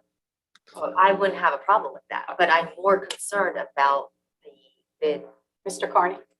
I just have a question. Yes. Doesn't your bylaws say that requires the consent of the township committee? So the township committee would have to vote in order to make that happen? Doesn't the last sentence? What is this specific question?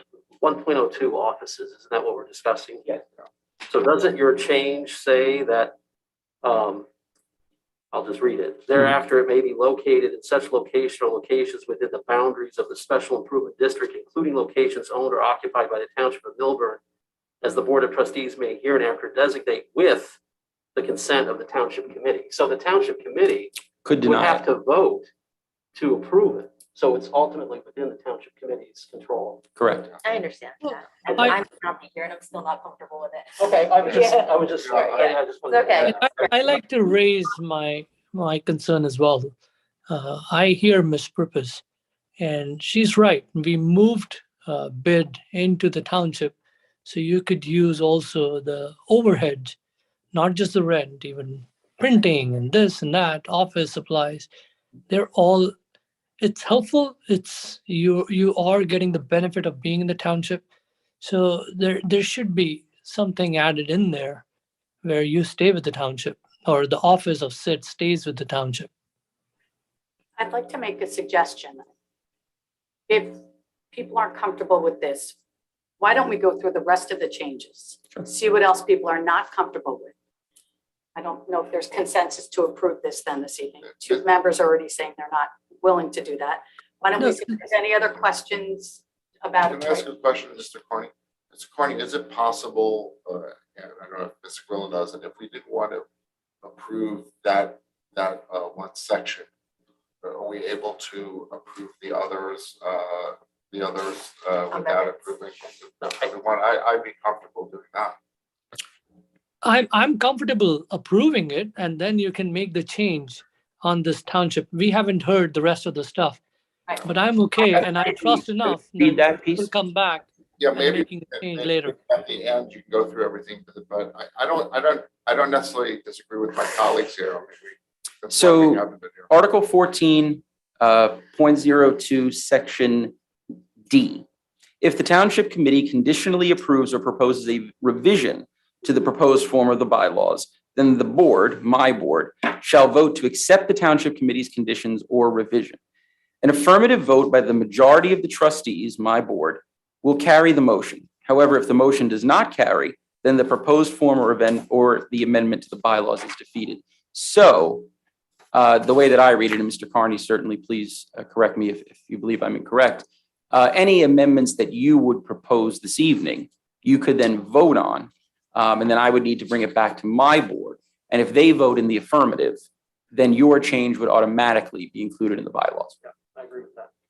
So we wouldn't have to reintroduce. So any changes you make tonight, and then you vote in the affirmative, I would then bring back to my board to vote. If they vote for it, then it's good. Okay.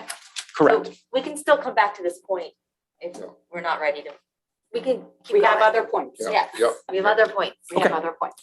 Going on to section 3.01. This is concerning voting of all members. So that is property owners of these SIDs. That's owner operators as well as properties. It could be business owners, et cetera. There was no language in the original bylaws stipulating what actually was supposed to be voted on. There was nothing that actually triggered a vote. And that was a concern for me. I thought we needed clarity there. So our attorney went and actually incorporated the not-for-profit statutes for the state. And so if we as a governing body enter into a discussion that requires an action that is within the constraints of that not-for-profit law, that would then trigger a vote by the property owners. So this actually creates the need for a vote by the property owners as opposed to our previous bylaws, which theoretically would never have a vote because there was nothing actually stipulated as to what you had to vote to. It was a badly written piece of the bylaws. It was toothless. So is there a percentage of all the members that have to vote? Because I remember that was when it was the DMDA, the old one, people didn't vote or they didn't know who was entitled to vote, Mhm. who no one got ballots, whatever it may have been for. So what percentage of all members would need to vote to even make it count? We did not include that in this because I believe, and Mr. Carney, you can again chime in, I believe that would be then stipulated by the Not-for-Profit Corporations Act. Because we are a 501c3. So it doesn't have to be codified here because it's codified in the state law. Okay. True, Mr. Carney, that covers that? I hate making these types of decisions. I know. Like this, you know, I really do. Can you go over the whole issue again? Because I was Thanks. working on the resolution initially approved. I told you this would be fun. This is why it took 5 months to get here. So initially, the language regarding a vote by the membership had no actual triggering language. So What requires a vote for the membership? a vote by the membership would be a substantial change in the budget, a substantial change in the board composition, a major capital But project. that's by the membership. By the membership, not the board. So what the board could do, so let me give you an example. Is this defined somewhere? Like Yes, it's what- defined in the state for-profit statute. Got it. So we Okay. didn't take that statute and put it in the bylaws because you don't need to, Yeah. right? I Because it's already understand. somewhere else. But the original bylaws that we had, that we've amended, made no reference to the statute. About how to vote Correct. and what you have to vote on. Exactly. Got it. So we adhere now to the 501c3 statute. Correct. That's all you're asking us to do. I am asking you to amend the bylaws so that we have in code the requirement to follow not-for-profit law. Okay. Right, that makes sense. That seems Yes. simple. The way, and Yeah, so that- again, that's- you know, yes. why am I coming to you with this? As I went through this with a fine-tooth comb, I realized that the bylaws weren't written particularly well. And so it's my responsibility as executive director to make sure that the organization is operating properly. And so, This is why we have you and kudos to you. thank you, thank you. So that's why I'm asking for this. It's a much better way of doing our work. Makes sense. And where and how will that be communicated? Because I'm assuming that the membership right now has no idea that they're even have the ability to vote on anything, you know? So how? So there's a formal process. It's enumerated here in our bylaws. Yeah. So this would be no different than an annual meeting, for instance. So let's say there's an instance where we need where the statute triggers the vote by the entire membership. Yeah. We would then serve those members with an email notification if we have it. Anyone we don't have an email address for, we send a hard copy letter. Yeah. We do the same exact thing for our annual meeting because all members have the right to and are encouraged to attend that meeting. So that's what we did this year, for instance. Great. So thank God we don't live at least in New York City, when I did SID, you had to send everybody a certified letter, which cost a fortune. Our bylaws allow us to send an email to those we have emails for. And you'll communicate this change, because I think it's an important change. Absolutely, yeah. And that's something else I wanted to mention. Not that anybody's left, but tomorrow, They're left. tomorrow we have 2 information sessions that are both webinars, 12 o'clock and 6 o'clock. We encourage folks to attend. I'll be running through our 2021 report, talking about some of the ambitions for 2022, talking about technical items, There's been tons of communication on that. And also everyone that received an assessment letter from the tax assessor also received the login information for that. If you go to our website, you go to the events page, you can click on the Zoom link tomorrow at 12 or 6, and you can attend that meeting. All right, so I'm good for that change. I don't know if you want to go change by change. Go change by, how many more do we have? No, not a lot. Well, if I debate each one, then we got annual meeting. Okay, so this one is where the timing needed to be corrected. As you guys know, you have not approved our budget yet. The reason is there's a 28-day review period between when you, as the TC, introduce it and then when you can vote to approve it. So that 28 days falls strangely in November because you only have one meeting in November. So there came this issue that Alex and I had to deal with where we thought we were giving you our budget in time because we passed it at our annual meeting in November. But you as the TC did not have enough meetings in the calendar year to actually pass it. So what we've done is we've moved our November annual meeting to October. We will pass our budget in October and you will have it then in plenty of time to pass it that year. So hopefully this year's anomaly would never happen again. Great. So that's stipulated in 3.03 and it's reiterated in 4.07. They both talk to that October meeting. Okay. Probably the most important change that we have. 5.01 is the advisory board. So this was put in initially in the bylaws, and I'm not sure what the original intent was. It didn't explain itself well. And so what we've done is we've really, I think, put some meat behind this. So the advisory board is not the board of directors. It is volunteers who are either business owners or property owners within the district. It's between 7 and 15 members, and it says whenever possible, this is a new addition, whenever possible, the membership of the advisory board should be representative of each of the 5 sub-districts of the district. So the ambition here is to have at least one representative from each of the 5 districts. And then, of course, it could be more, downtown represents 50% of the businesses. We're going to have more downtown, and that's fine. But every district ideally will be represented of these 15. So that is a new change. I think that's a great change. It clarifies something that was very weak, but I think it also shows incredible equity across the districts. And may I ask that it's also with so much, so many events and different things that the bid is working on. It's also drawing a lot of great people to the bid and to get involved with the township. And I that's actually my favorite change, that we're going to really, really pursue the advisory board, and we're going to get more people involved. Yeah, I Great think. people involved. So I have a question about the advisory board, because I know it's like by district, or that's how you set it up, but was there any account for just residents, like just people? No, live in because town? the SID does not have a representative for any residents. So they don't pay in the SID assessment. They're not members of the district. They don't get to vote. Well, they do pay half the salary, so for the True. executive director. So, we don't have to have this conversation tonight, but I think that is something important to think about in terms of Like citizen involvement. because they are paying half of the executive director's salary. Well, also keep in mind, we do have 2 residents on our board. Yes, I know, Yes. as business owners. So and residents are represented. Yeah. But they also have different interests, so we don't have to talk about this tonight, but it's just a thought. As a thought, yeah. Yeah, I don't disagree. I think just in terms of this particular committee, Yeah, I agree with that change. it should be Sounds represented. good. Okay. Yeah, right. Subcommittees.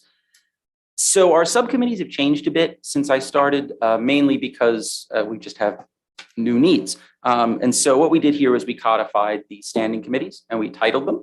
And so those are actually already voted on in January. So I introduced a slate to my board. We select the board members who will serve on each committee. And those are enumerated here: marketing, branding, placemaking, events and planning, business advocacy, and then the bylaws and governance committee. Also explained here is that bylaws and governance will also serve as the personnel committee. And so if there's ever a personnel issue, it immediately gets kicked to the governance committee to handle. So there's no need for 2 separate committees. It's just handled under one. And then we also had, we added some language about how each standing subcommittee is constituted. That wasn't clear in the original. 6.02 discusses ad hoc subcommittees. The language again was very unclear in the initial, so our attorney put that together, and it's listed here. I won't go too deep into detail here, but it does allow for members of the advisory committee to serve on ad hoc committees, which I think is a good addition as well. So we do get the ability to have non-board members participate in some of those discussions. Subcommittee. How did the ad hoc committees get formed? Who forms them? The chair? Or? So I'll read it to you. Let's see here. Yeah, so it would be appointed by any member of the board, could make the motion to create an ad hoc committee. Okay. A lot of times we're working on special events. There are times that things come up where we need people, to work, to help with a music program or fundraising. There's a lot of things that pop up, and we need people, and it's done on a shorter term basis. A good example is our parking study we did last year. We didn't have a committee overseeing that. Yep. If we had an ad hoc committee in place, they could have done that work. Yep. Right. So it just gives us another option beyond our 4 standing committees. Perfect. But there was no language in the original bylaws That explaining allowed how that's for facilitated. an ad Correct. hoc. Got it. Subcommittee reports, again, just clarifying existing language that the board members on subcommittees are to report to the board at our monthly meetings, which they do anyway. They're just writing this down. A change on 9.01. The original bylaws gave the executive director the authority to sole sign a $1,000 check and down. They've changed that to $500 as opposed to $1,000. So anything above $500, I can sign, and then I need a co-signer from one of my 3 executive committee members. I like that. And that's it in terms of the major amendments. And then, of course, chapters were moved around and things were sliced up. And so there's some numbering things. If I could just go back to 1.02 offices, Mhm. I think maybe this language would be more palatable. Let me just read what you have already. The principal office of the corporation shall be initially located in Millburn Town Hall. No problem with that. Mhm. Thereafter, it may be located in such location or locations within the boundaries of the special improvement district. And instead of using the word including, say provided those locations are owned or occupied by the township of Milburn. As the board of trustees may here and after designate with the consent of the township committee. Does that work? I'm more comfortable with that. I do think that, and this has nothing to do with you, Steve. So Thank you. this, my thinking and my process has nothing to do with you. But the oversight and the ability for the executive director to have the downstairs where new businesses come in and those relationships, and with the business administrator and the assistant business, I think it's really important. So I really think that Explore at this point should be housed in town hall. So then that would be an amendment to what Mr. Carney just said. Right, I know, this is just me speaking, and maybe no, and I think for me, I know where we come from. And I think it's important for the time being for Explore to be housed in town hall. So Yeah, well, I think that and it can be revisited again, Yeah, like if it ever comes up where there's an opportunity or something that Explore feels like they need to move, then I would think that we would have that conversation to a specific time and place, but I'm not comfortable signing on to amendment at this point for that. Well, I think that the thinking was that there's 5 districts and we wanted to make sure that we were fair with all the districts.